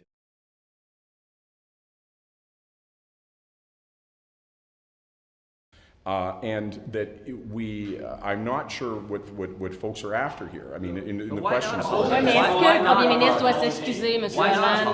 Let me be very clear. I said it. So let me say this, because I can only speak for me. I am the person that's in front of you right now. I deeply apologize personally. I stood and I applauded somebody who is completely contrary to my values. That made me feel disgusting. Okay, I felt awful and terrible after that. I apologize to anybody who was the suffered. victim I here. apologize to the Jewish community. I apologize to anybody who fought against the darkness that is. I can say to them that the core of my values is that I stand full square with them, and I would lay down my life in that cause. So I personally apologize, and I am deeply sorry. And every parliamentarian I talked to who stood and applauded that day, I know feels that way. So I guess they just don't understand who was fighting the Russians in World War II. I think that's what it comes down to. They just don't know.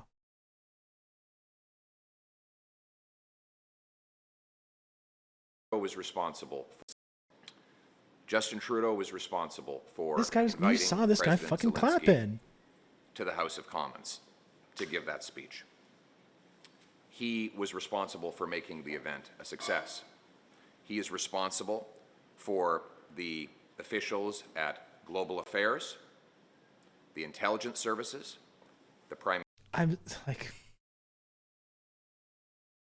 I think we just need to look at this one more time. Sorry.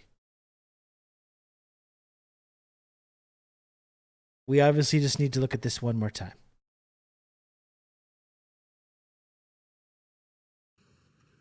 This is what Pierre and all these MPs were applauding. We have here in the chamber today Ukrainian. Let's listen to this one more time. All these people, whether it's Pierre trying to make political hay of this and turning it into this partisan thing, or whether it's people connected to the Liberal caucus saying, we just had no idea. I feel disgusted with myself. I sat there and applauded this. Let's look at this one more time. This is what the words that were said moments prior to this. We have here in the chamber today Ukrainian Canadian world veteran from the Second World War who fought the Ukrainian independence against the Russians and continues to support the troops today, even at his age of 98.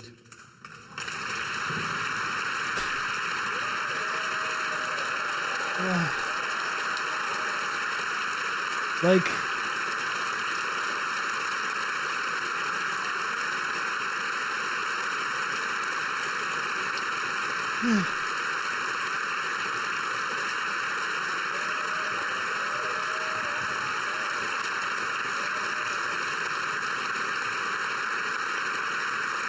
oh, we just didn't know. We had no idea. This is all Justin Trudeau's fault. His name is Yaroslav Hunka. And I was going to say he's in the gallery, but I think you beat me to that. But continue to support the troops today. Really just spelling it out. Really spelling it out for everybody. North Bay and from my riding of Nipissing to Miskaming.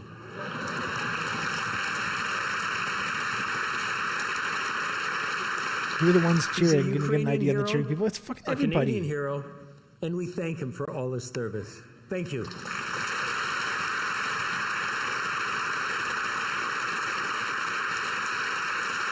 There's Christia on her feet. There's Zelensky. There's Trudeau. Zelensky doesn't know basic facts about the history of his own country. That's what we're being told. Where's Pierre? I don't see him. He's around there somewhere. They're all clapping. I'm sorry. So, you know what? I agree. There should be hearings. We shouldn't just drop this. But, like, I also completely reject this bullshit. Oh, it's just Rocha's fault. It's just Trudeau's fault. We had no idea. We're so sorry. I felt so bad. Like, I just didn't know who was fighting the Russians during World War II. I thought it was, they're the baddies, aren't they? We like guys that kill Russians. What do you want me to do? We thank you for your service. It really is an amazing, it's a Canadian heritage moment for the ages.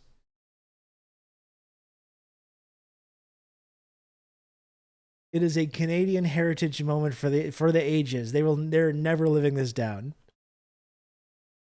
So let's hear more from Pierre, but I'm sorry, I don't buy any of this bullshit. Oh, we had no idea. And I'm telling you, this man needs to put his glasses back on. The no glasses thing is not a good look. It's not working for me, and it's not good. Just get cooler glasses like these ones. Prime Minister's Protocol Office, all of whom could have and should have asked for a complete, vetted list of every one of the people who would be in the room and in proximity of a wartime leader. Every single person ought to have been vetted for their diplomatic and security sensitivities if the Prime Minister and his massive apparatus were doing their jobs. The Prime Minister is now responsible for the biggest single diplomatic embarrassment in Canadian You should history. be embarrassed because you're a fucking What has he moron. done with that responsibility? He's been hiding out at his cottage. For 3 days, he's hid there instead of coming to the House of Commons and taking responsibility. There's always someone else to blame when it comes to Justin Trudeau. This is what you're doing, sir. But here's the reality. Why don't you take responsibility? I don't think Pierre apologized. Did Pierre apologize for standing up and clapping and applauding the guy? I don't think so. I mean, it's Trudeau's fault. It's everyone else's fault. Me. That's what he's doing. That's personal. That's conservative style personal responsibility.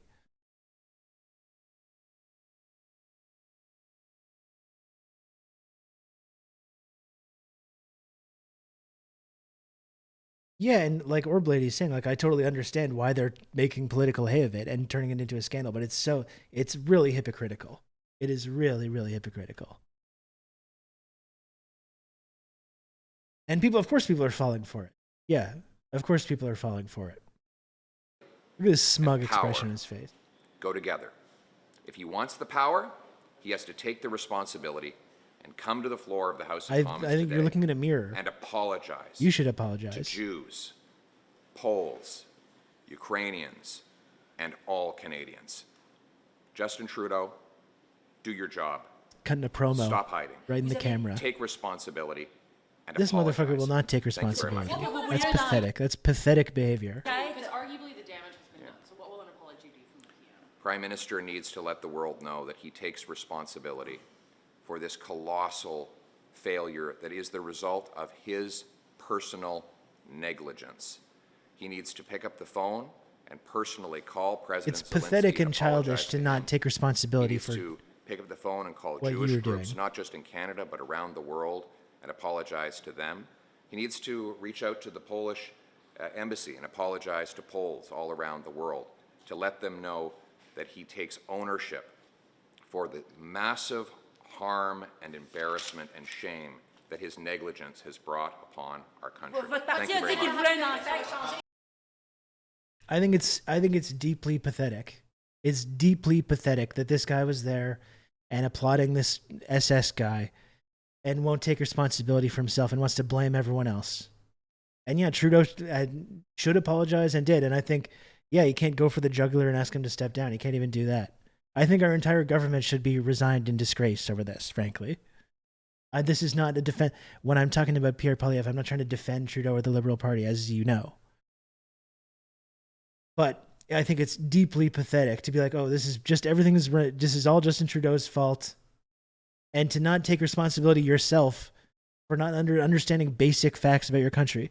Like we're talking about, we're not even just referring to basic historical facts about World War II. We're talking about basic facts about Canadian history, right? On this stream this week, we've looked at the clips from 60 Minutes, from CBC, from 30 years ago about Ukrainian and other Nazi war criminals living in Canada. So you're not only just being ignorant about basic World War II history about who was fighting the Russians during World War II, but you're also expressing a basic ignorance about our own history, the country that you're trying to lead, you're trying to be the leader of, and suggesting like, oh, I just didn't know it's Justin Trudeau's fault. It's Justin Trudeau's fault that I applauded this SS guy. I'm sorry, but that's pathetic.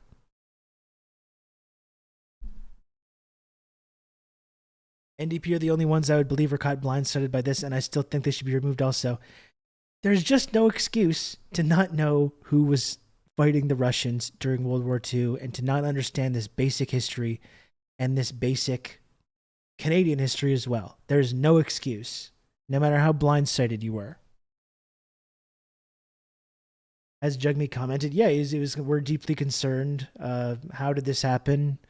We must stand against anti-Semitism, kind of like a banal sort of boilerplate statement like that.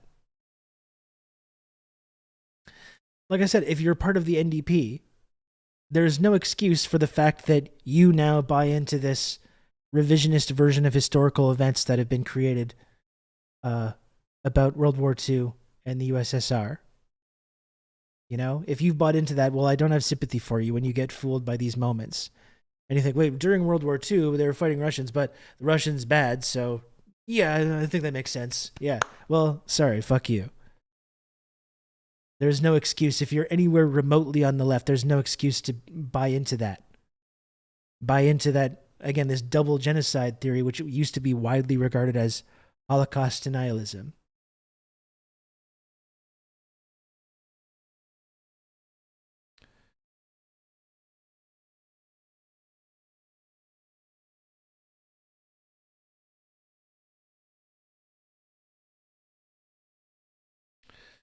Someone told me recently a real pitfall is believing some of these politicians aren't aware that they are disingenuous at their core and don't believe what they say. Liars are ignorant. Either way, get out of the way. Well, that's what we're faced with here and with this situation. Like, you're either lying or you're just completely fucking ignorant.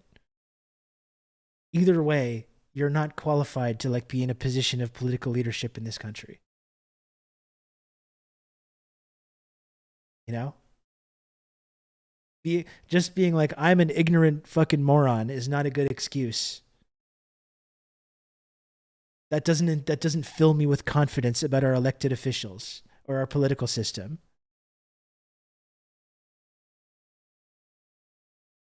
It is just completely filled with people that have zero fucking understanding of basic historical facts.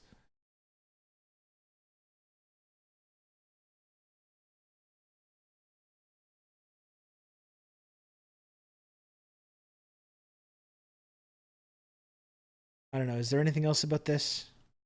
Have we gone over this enough now? Have we gone over it enough? I think we probably have. It's been 3.5 days on this show of talking about this incident.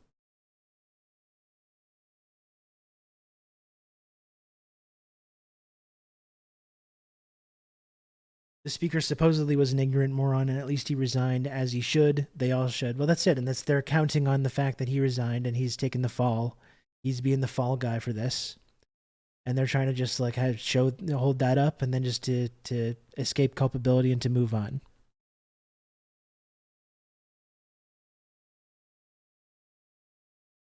I want to hear Rob sing. Well, we're 25 subs away from that possibility. Have you seen the Western Values TikTok I liked? Do you mind linking it again, Dakadoon? I don't think I grabbed it in time. Do you mind linking it again? I can put that on. It's one of those things that will torment us in perpetuity, I think. Oh, I'm definitely not letting them ever move on from this, you know? Absolutely not. Oh, shit, yeah, I saw this clip. It looked good, and I didn't even investigate it, so I'm glad you linked that. Thanks, Dakadoon. That's okay, if it's 9 minutes. This seems really interesting. A number of comments have objected to you using the general term the West, and they want you to be more specific because there is no monolithic bloc called the West. It is an unfair generalization, they say. You know, it's strange. I saw that as well, Matt. It's strange that you don't want me to call you the West. You don't want everyone to be lumped together under that term. It's not my term, it's your term. I didn't come up with it, you did. You call yourselves the West. The rules-based Western civilization. We all grew up hearing about how wonderful the West is. Western achievement, Western thought, Western enlightenment. You're happy to take collective credit as the West for whatever you think is good.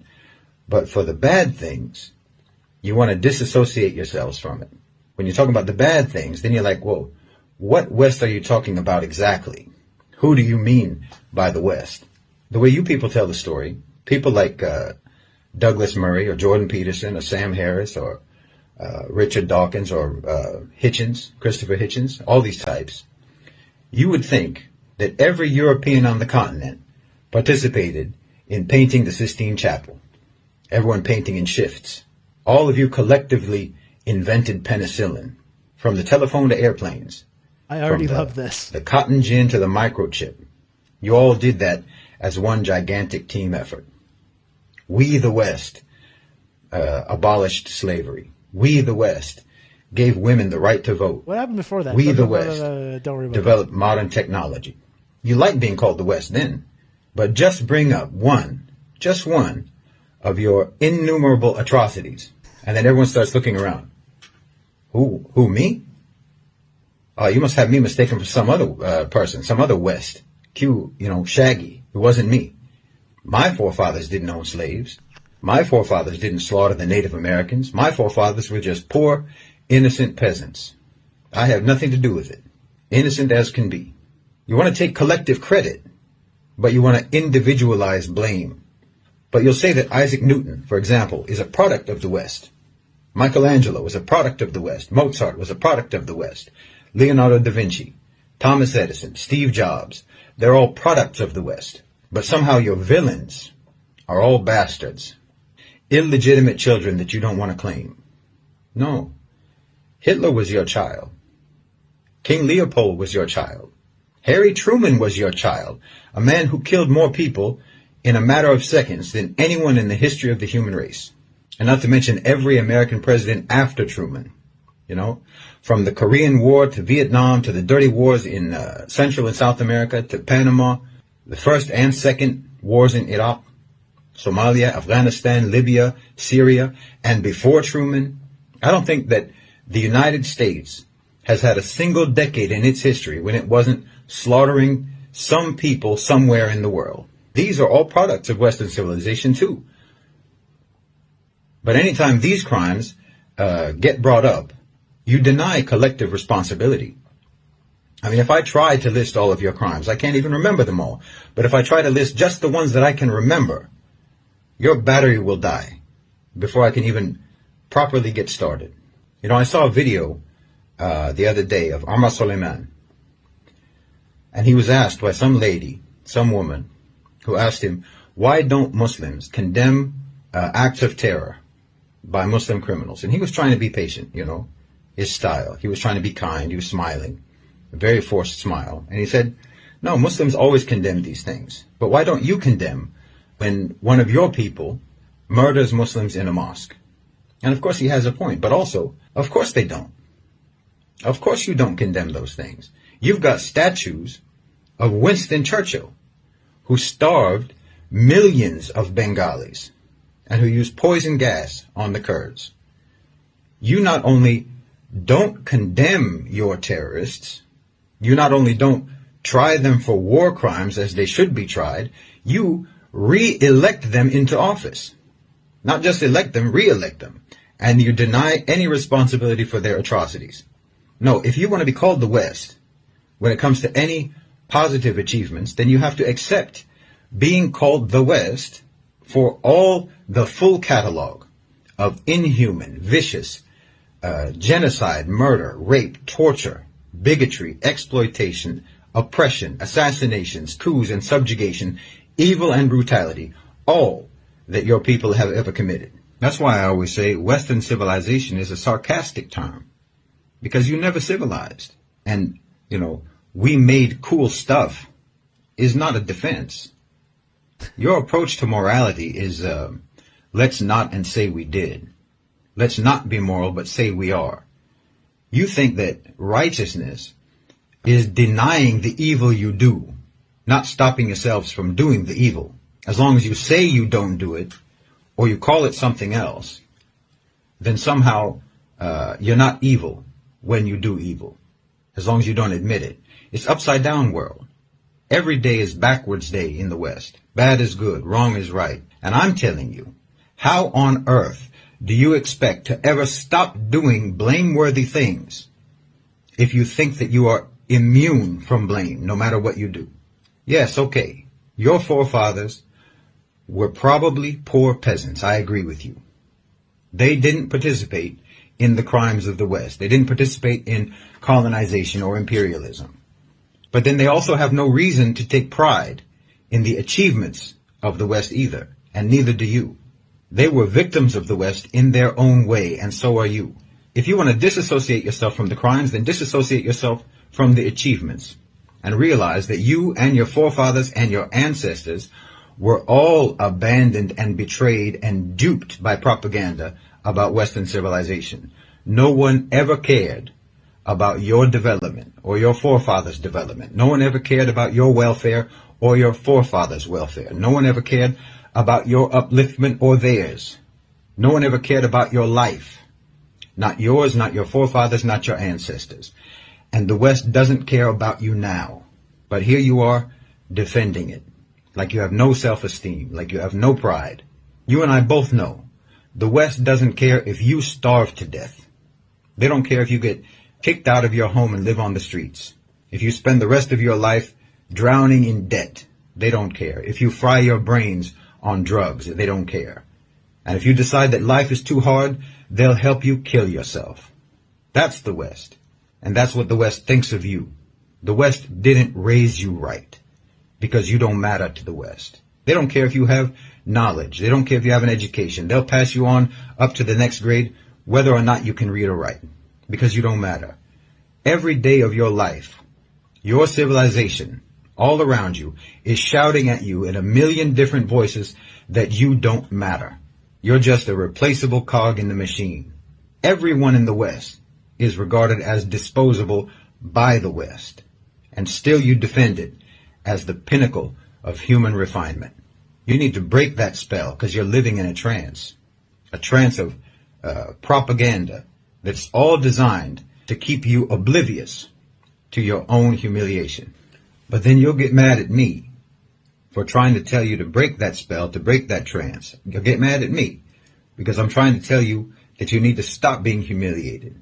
You need to stop aligning yourself with the ones who are humiliating you. You need to stop aligning yourself with the ones that were humiliating your forefathers and that are humiliating you now. And you're going to get mad at me. But you don't disassociate yourself. I'm supposed to disassociate you from them. But you're not.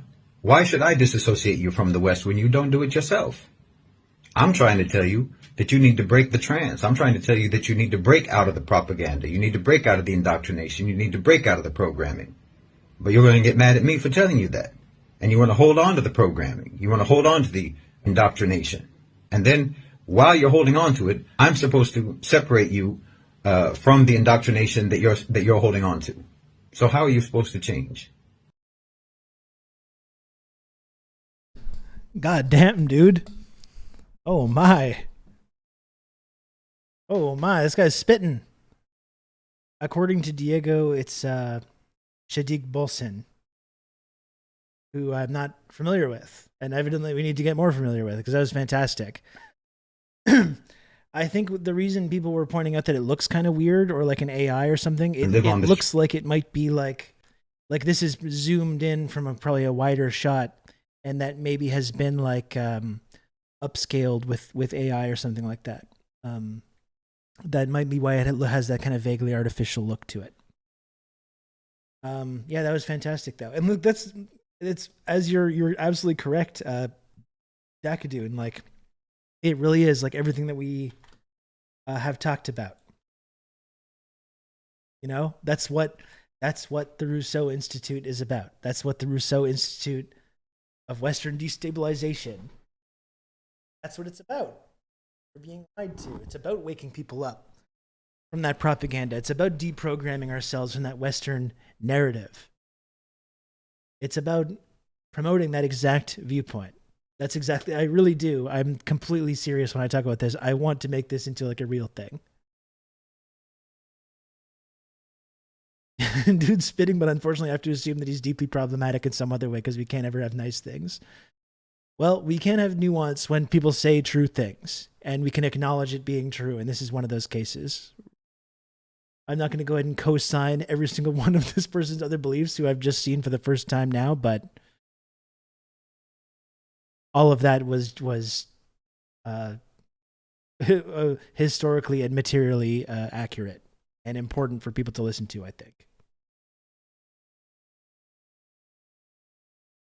God damn.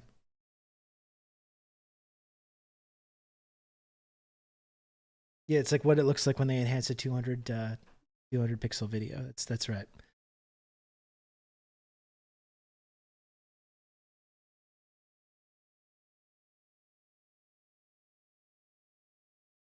Shadik Bolsin, creator of the Middle Nation channel on YouTube, TikTok, and Telegram, as well as the Middle Nation podcast, Geopolitics and the Muslim World.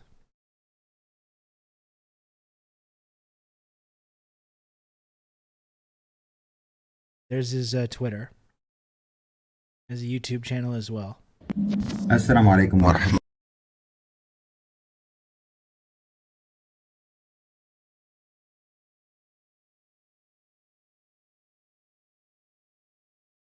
Interesting. He's got a whole breakdown of the Azerbaijan-Armenia conflict, which is a huge blind spot for me, which I've barely been talking about or covering at all, because I just don't want to sound ignorant. That's the primary reason that I haven't really talked about it, but I'm sure that's pretty interesting. Anyway. Yeah, that was great. That did not disappoint. Maybe what I'll do now, because I got to go in about an hour to pick up my son from school. I got to go in about an hour, so maybe I'll just do a little interlude, okay? I think that's a great capper to this whole segment, this whole conversation. I'm going to take a brief little pause, a brief little break. I'll come back. We'll hang out some more. Yeah? How does that sound? Does that sound all right? And remember, folks, if you want to subscribe to TRRS for a few more days, we got subs and gift subs on discount. So if you want to support this stream, you want to support the work that I do here, I'm actually,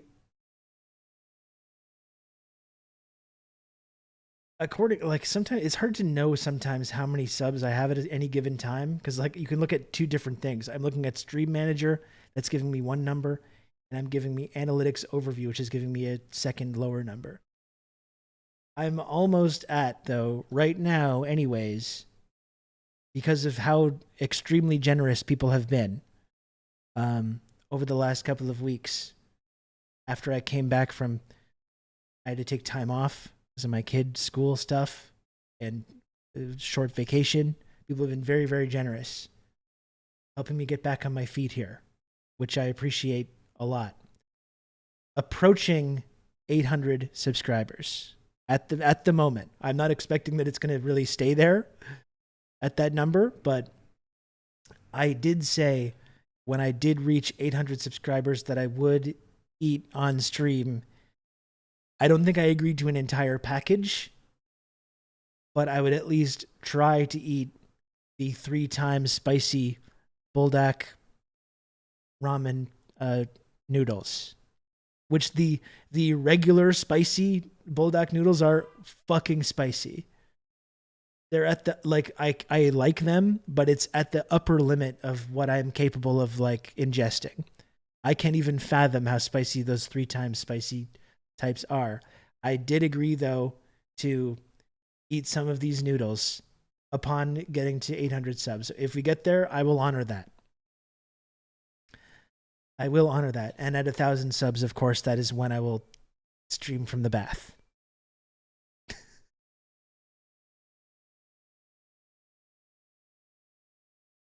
And I feel comfortable making that promise, because I still think it's going to be a long way before ever getting to that point. But I will eat the spicy noodles, though, upon 800 subs. And, of course, as you know, every day, the hidden sub goal, the hidden 50 sub goal is that I will sing a little song.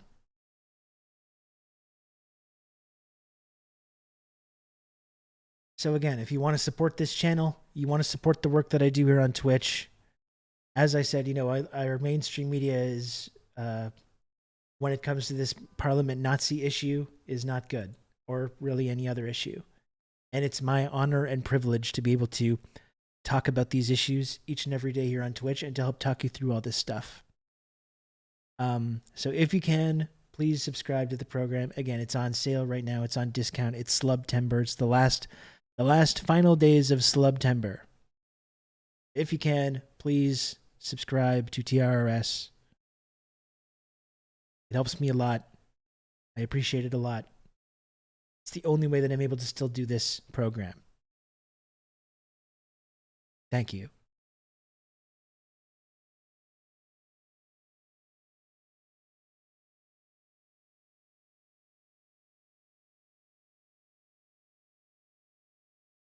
What's great is you have deeply informed commentary and you're very funny. Thanks for doing what you do. Thank you, Dr. Awesome. That sounds like something that Dr. Awesome is actually a Rob Sock Puppet account. I quickly typed myself a supportive comment there. 2,000 subbies and you recreate the spaghetti in the bath scene from Gummo, but with 3 times spicy bulldog. I'm not sure I'm familiar with that. You can count on me. You're going to have good old Rob to talk you through all this. That sounds very, very, very unpleasant. Rob's funny looking. Oh, what? What? Diego, thank you for the 3 gifted subs and for all the support you've shown the channel. Thank you, Diego.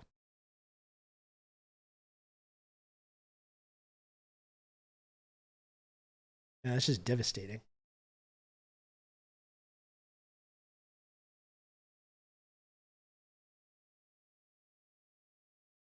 You can count on me. You're going to have good old Rob to talk you through all this. Thank you, Kijiji Genie. Another gifted sub. Very kind of you. Thank you.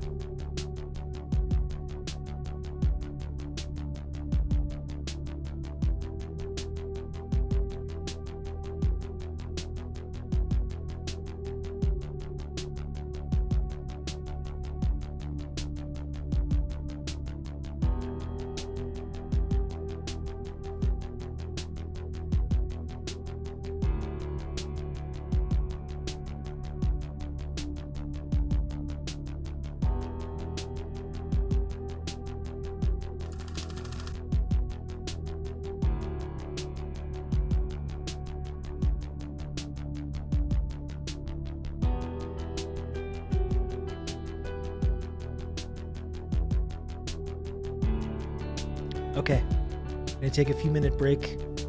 I'll come back. We'll hang out for another hour or so. Okay? See you soon.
2. Hello.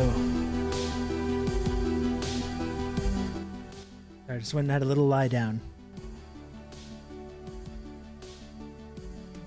Had a little lie down.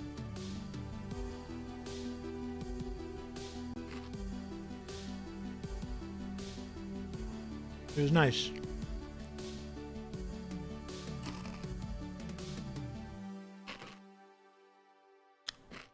My bed is really comfortable.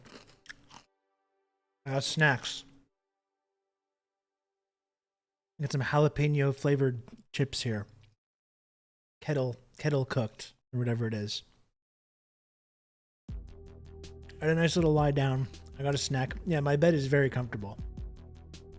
It really is.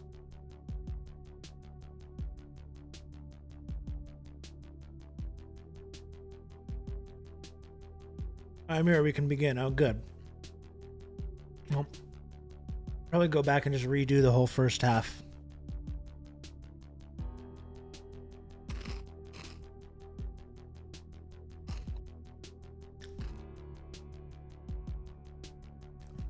Dr. Maggot's here, so we're gonna do it again.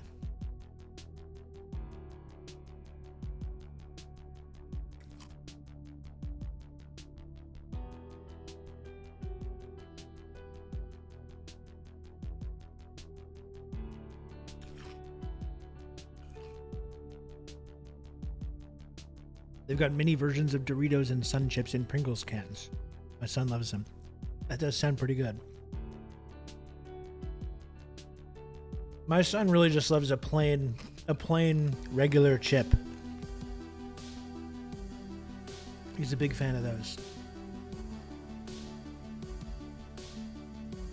If you ever don't show a back into the stream, we know it's because you accidentally fell asleep in your comfortable bed. I'm not a big napper. Sometimes when I'm really exhausted, I'll be able to nap, but like, I don't think I could like lie down in my bed and just fall asleep. Like it takes me a lot to fall asleep during the day.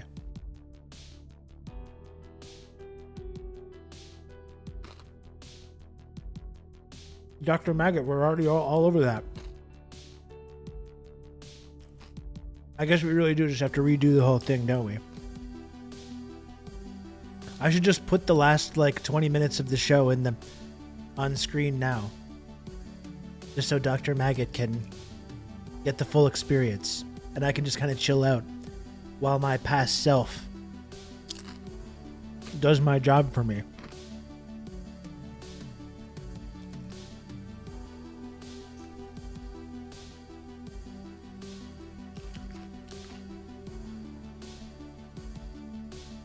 That was a fantastic video. That guy was spitting in that video. It's called passive income, exactly. And put your past self to work for you in the present. Sounds like some kind of Philip K. Dick idea.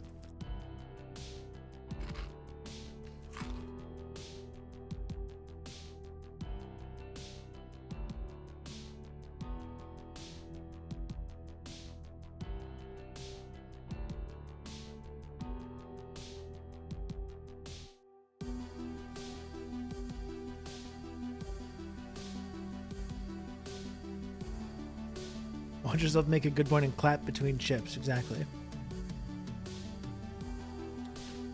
I'm reacting to myself. This is how I win. I can put myself into the reacting feedback loop. I can react to myself, and then I can react to the reaction. And then you can just keep going. You just keep going down that rabbit hole. Keep reacting to the reactions. It's into a reaction singularity.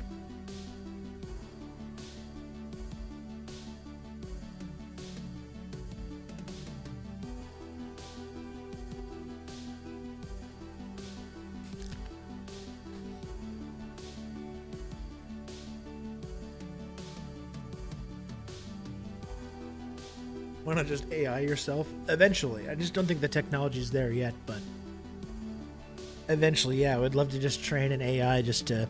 Who's to say I'm not that now, actually? No, you don't know.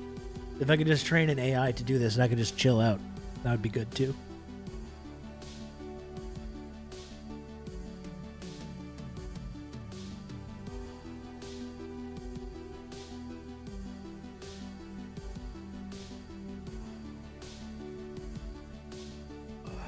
Just gonna wipe my hands. I have like chip residue hands.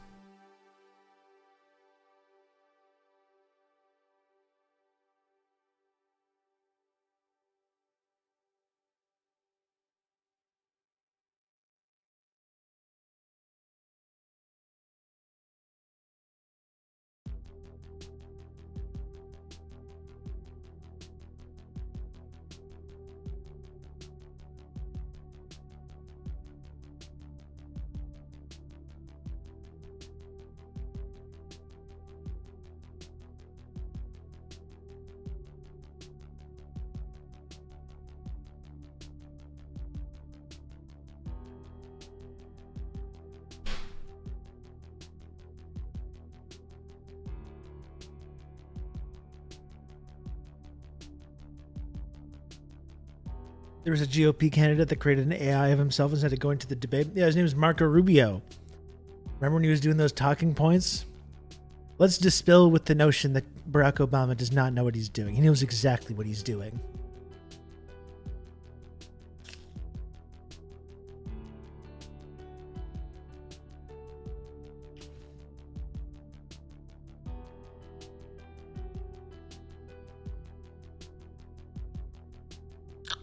So doing a void conf test before the beginning of each stream. We're getting there. We're getting there.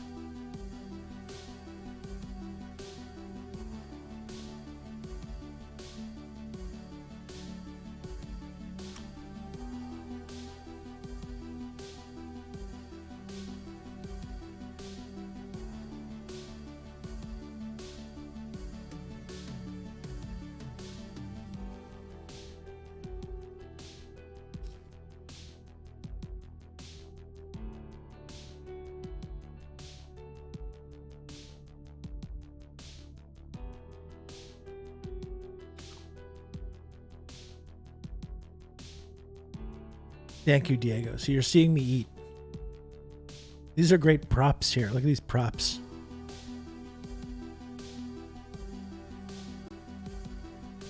They were rushed. The prop department was a little rushed when making these. I will cut some plastic PVC tubing. I don't know.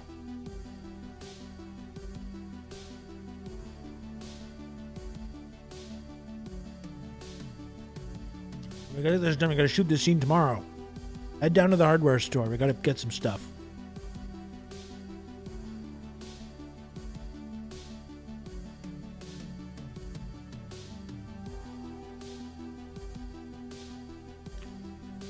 Yeah, and the rip-off X-Wing pilot suits for sure.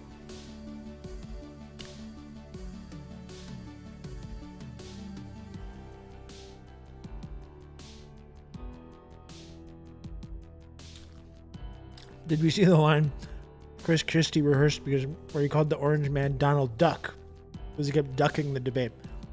I did see it. We haven't looked at it on the stream. I've been avoiding talking about it because I just imagine that there's enough people that are covering those debates. We're actually going to talk about them on the Insurgents podcast tonight as well. So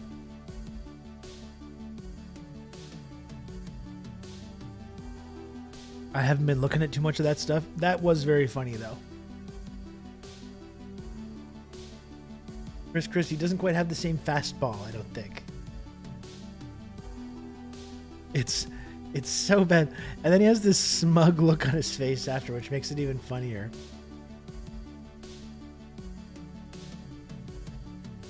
This is actually very funny. This is very funny. Yeah, the Kevin James look. And I want to look in that camera right now and tell you, Donald, I know you're watching. You can't help yourself. I know you're watching, okay? And you're not here tonight, not because of polls and not because of your indictments. You're not here tonight because you're afraid of being on the stage and defending your record. You're ducking these things. And let me tell you what's going to happen. You keep doing that, no one up here is going to call you Donald Trump anymore. We're going to call you Donald Duck. All right.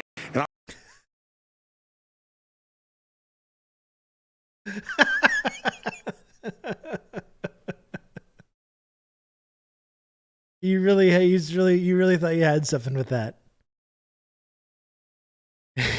Look at his face. He's like, oh yeah. Oh yeah. He does like kind of a Rodney Dangerfield-esque thing. Bazinga. I got no respect at all.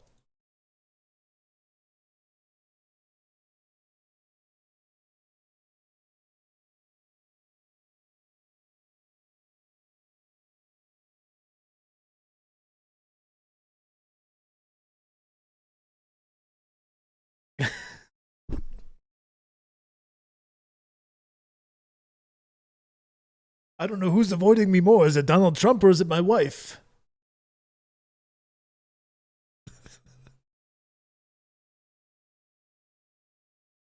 Tough crowd. The last one quacked up. Okay, Mark, come on. Come on now.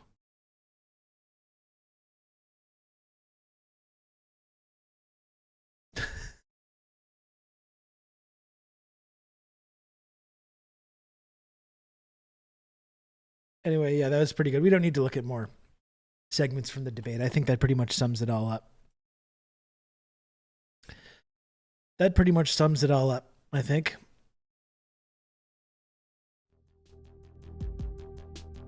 Oh, I did have to look at this. This should have been connected to what we were talking about before. The one thing that I forgot to do during that segment about the Parliament Nazi, I wanted to contrast this with Pierre Poilievre, making these statements about, Trudeau's culpability in this and fascism and inviting this SS guy into our parliament. This is Pierre Poilievre. This is how much he's against fascism. This is how much the idea of the SS and fascism just offends this man. It's from 2008. A conservative MP, here he is, young Pierre. Look at that. There's young Pierre.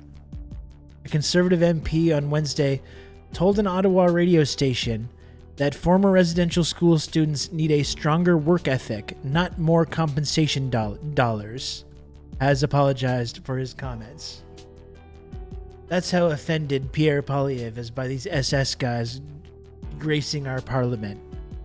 How dare they suggest that there's some kind of connection between the Canadian government and fascism or genocide? This man is so deeply offended by this, he needs Trudeau to apologize and take responsibility.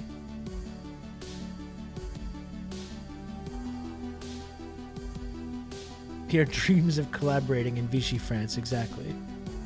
Anyway, so you excuse me if I don't give Poilievre too much credit there when he's using this to criticize Justin Trudeau or the Liberal Party. So himself a sort of wannabe little Eichmann. Hitler Youth, well, he was in the conservative movement when he was like 17, so that says it pretty much all you need to know about that.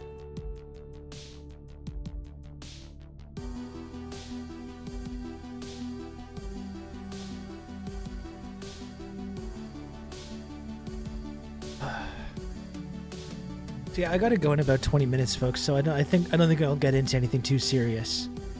It's been multiple days of coverage. Is that real Hitler? No, he was not in the Hitler Youth, but he was in I said he was in the conservative movement when he was like 17 years old. Which is all you need to know about that guy.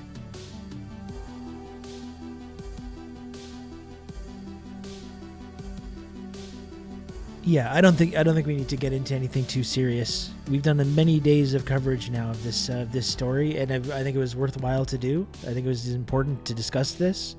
And like I said, we're not going to let them move on from this. We are going to be replaying that moment, that iconic moment, probably many times over the shelf life of this program. Political cartoon idea: Trudeau apologizes for Nazi applause in full blackface. I think that would be good. Yeah. That sounds about right.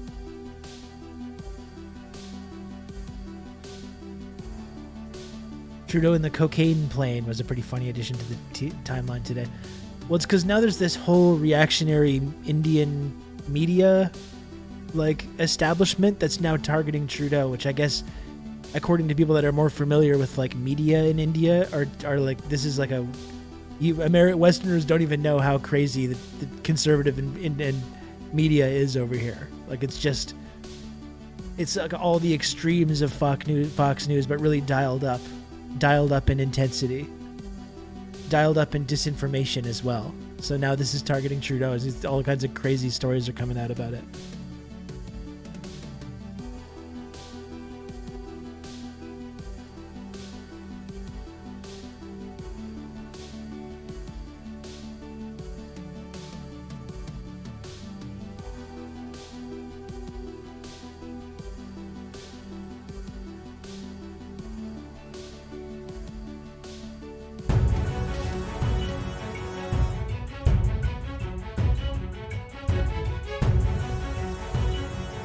This would be the most relatable thing about him if he was missing G20 meetings because he was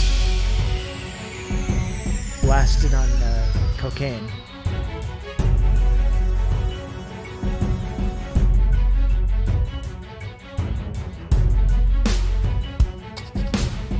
This is a sick soundtrack, though.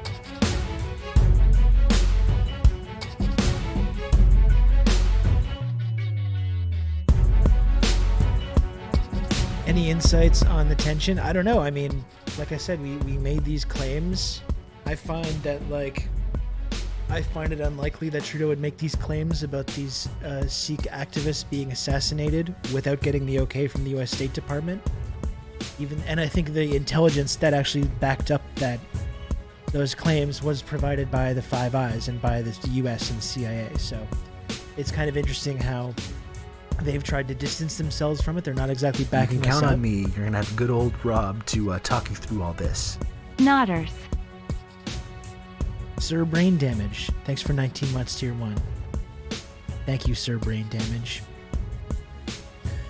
So, yeah, it's interesting. So now Indian media has just been in like a frenzy over it. I wanted some actual talking heads or something talking about this.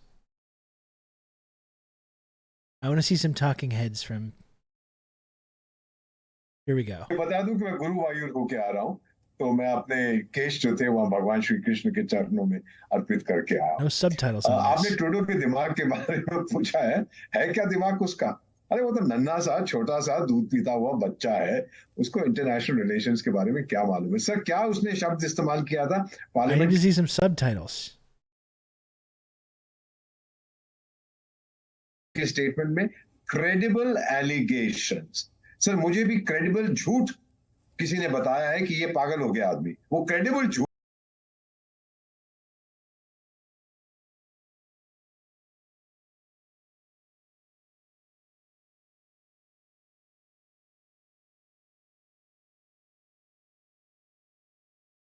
Trudeau's plane that was grounded in India for 2 days was known for tech issues. You can count on me. You're going to have good old Rob to talk you through all this. A likely story, these tech issues. Sunny Sola, thanks for the 3 gifted subs. I really appreciate that, Sunny Sola. Number 2 on the leaderboard for this month, Sunny Sola.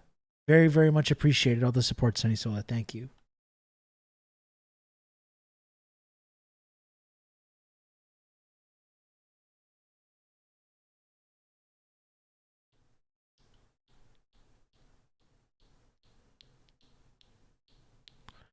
Here's WION on the initial problem. No talking heads though, it's just this kind of stuff.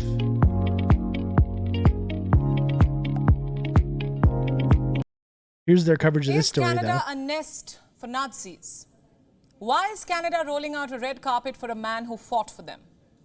These are questions I want to ask tonight. Let me start by saying Canadian... Let's not interrogate too much what these like Hindutva nationalists, how they feel about genocide. When you see a lot of commentary from these folks, they seem actually pretty okay with it. Politicians need a crash course in international diplomacy or perhaps a masterclass in the art of global perception. Because if they continue on their current tragedy... I'm sorry, but I do just love, as much as this story has made me feel insane and you see all the Nazi apologia and revisionism, and it's been upsetting in many ways. I do genuinely love, though, that their moment of triumph and their big Zelensky thing. Look at Christy, how happy she is again. She's just beaming. She's glowing. It was their big propaganda victory. Everything went off without a hitch.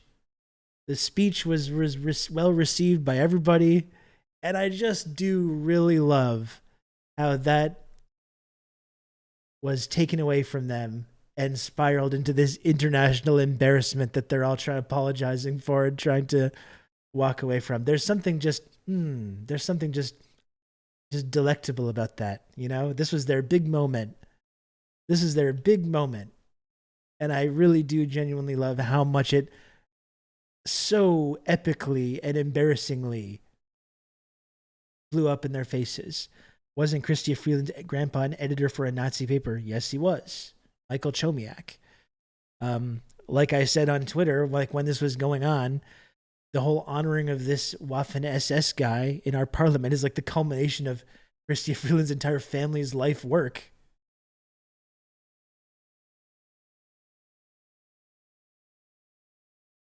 I do really love that though, how this big victory for them. They were all so pleased with themselves. And I love how incredibly that completely exploded right in their faces. I think that's fantastic. Canada runs a risk of alienating even more allies in the days to come.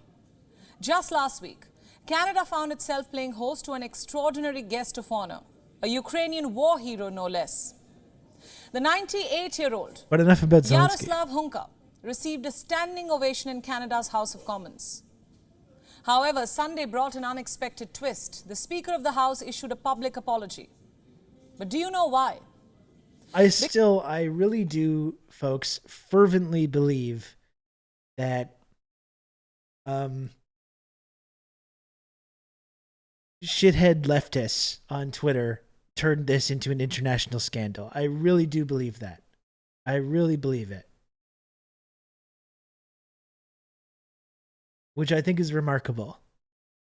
I really think this would have gotten swept under the rug without people turning it into a huge scandal online and turning it into a big international news story. I think that's fantastic. Zelensky only showed up to help Trudeau's poll numbers and ultimately left with Trudeau looking even worse.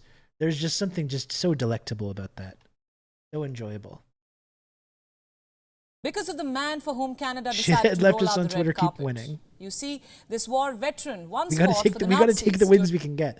We're not exactly getting a lot of wins in terms of like what we are into politically. So we will take the wins that we can get, and this was a big one.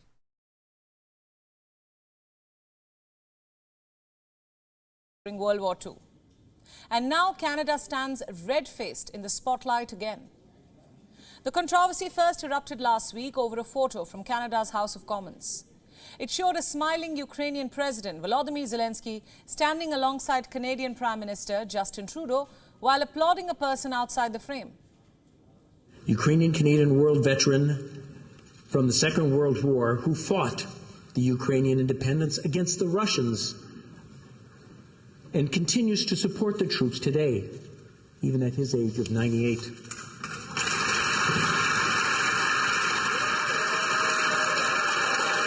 Dumbasses.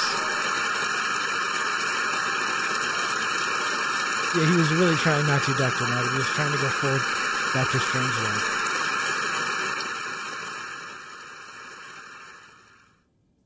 You heard the applause. This enthusiastic cheer came right after Zelensky's address to the House. Canadian lawmakers burst into applause after Speaker Anthony Rota drew attention to this war veteran. He was introduced as a Ukrainian war hero, a veteran who had once fought with the 1st Ukrainian Division during World War II, before making Canada his home. But here is where the plot thickens. The 1st Ukrainian Division is more infamously known as the 1st Galician Division or the 14th Waffen Grenadier Division of the SS, a unit formed by Nazi Germany during the latter half of World War II.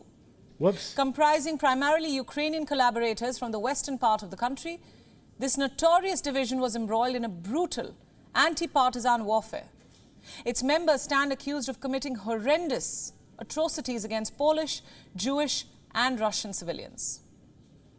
Dear Canada, when extending an invitation to someone within the sanctified walls of your parliament and showering It's them so with funny too how much pleasure they're taking in this, despite the accusations that we hurled at the Indian government, which may be founded in which may have elements of truth to them. You know, I'm not trying to just stand up for the Indian government or suggesting that maybe that they weren't involved in the assassination of these kind of pro-Khalistani Sikh separatist community leaders. I'm not standing up for that, but it is funny how offended they were by those comments and how they're now just relishing in this. Days later, they're just absolutely relishing and twisting the knife here. You know, it's pretty funny. With honors and praise before making big statements in your parliament, is it too much to ask for a thorough background check?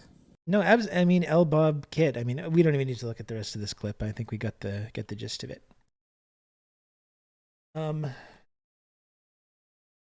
Still can't believe it took 2 days before anyone realized that fighting the Russians meant he was a Nazi. The real story is that Kenya continues to be a safe haven for extremists feeling persecution in their countries. Yeah, and that's absolutely true. And like we were saying before, I don't think this is a situation where we should just say, oh, well, we apologize, we're sorry. It was a big mistake, won't happen again, let's all move on. I think what we should do is have some kind of an actual reckoning with this history and explore how many of these war criminals were invited into our country. I think that would be really important to do, and to locate and find out how many of these former SS guys are still around. I think that would be the best way to move on from this.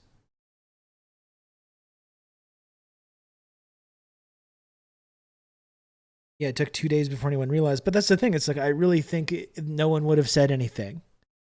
No one would have said anything if this hadn't turned into a big scandal. They would have just swept it under the rug like they sweep everything under the rug. Our entire fascist legacy. You know?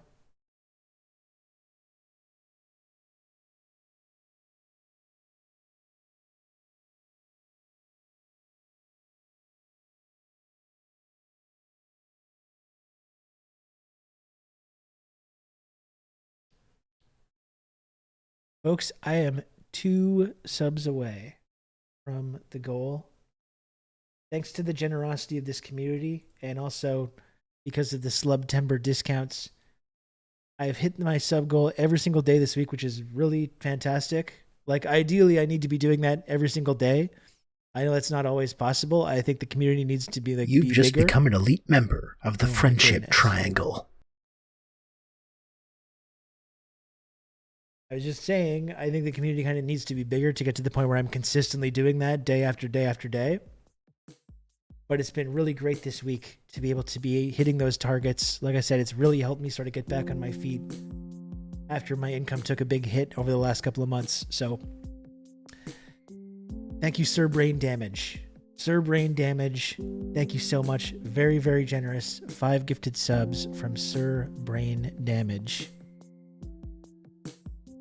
Thank you for that. Very, very much appreciated. Only 12 subs away from singing a song. That's true. I don't know if it's going to happen today.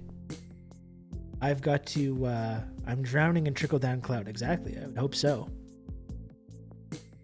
I do have to leave soon, so I don't want to put too much pressure on people.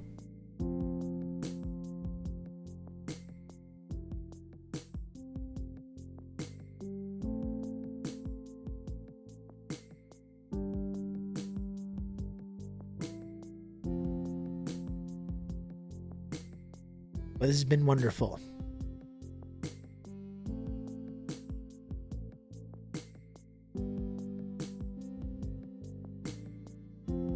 I'm close to Bulldog territory. I'm still deciding whether I wanted to do some kind of a subathon thing for Saturday. I don't know if that's like too outrageous. I do have a social thing on Saturday night. I'm having some friends come over Saturday night, so I couldn't do like a whole like 8-9 hour thing on Saturday as I was maybe thinking about, but I may do some stuff on Saturday for like, you know, like some kind of a 6-hour thing to see if we can get some karaoke, spicy noodles, really get crazy with it. We'll see. I'll be back tomorrow. We'll see how tomorrow goes, and then we'll see if maybe the final day of Slubtember I might try and do something, but we will see.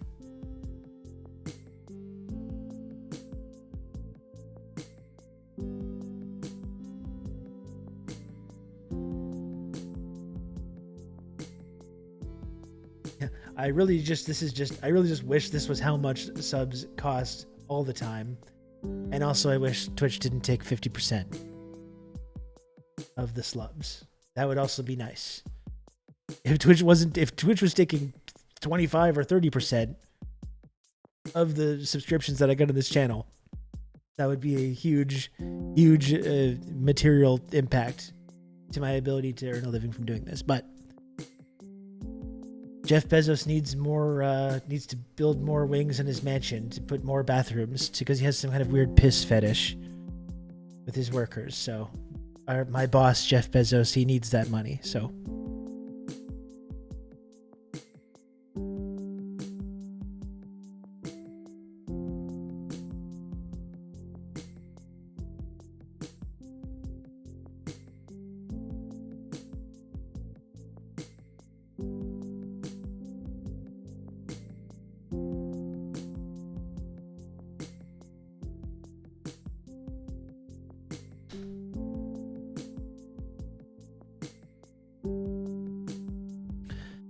I'll be back tomorrow, folks. I will be back tomorrow. Thank you for watching this stream. Thank you for supporting this channel. Thank you for supporting the work that I do here on twitch.tv. Every single day. Every single day of my life, I'm here on this platform, and it is really, really cool that the fine folks in this community tune in to this program and help support the work that I do on here. It means a lot. Thank you. I will be back tomorrow, 12 p.m. That's 1 a.m. Pyongyang time. Please forgive me for missing the first segment. I'll perform self-flagellation for my sins. Thank you, Dr. Maggot. Thank you. It's good when I don't even have to tell you. You know, that's really the best. When I don't even have to say it. And you all know what's expected, and you all know, you know, what needs to be done, and I appreciate that.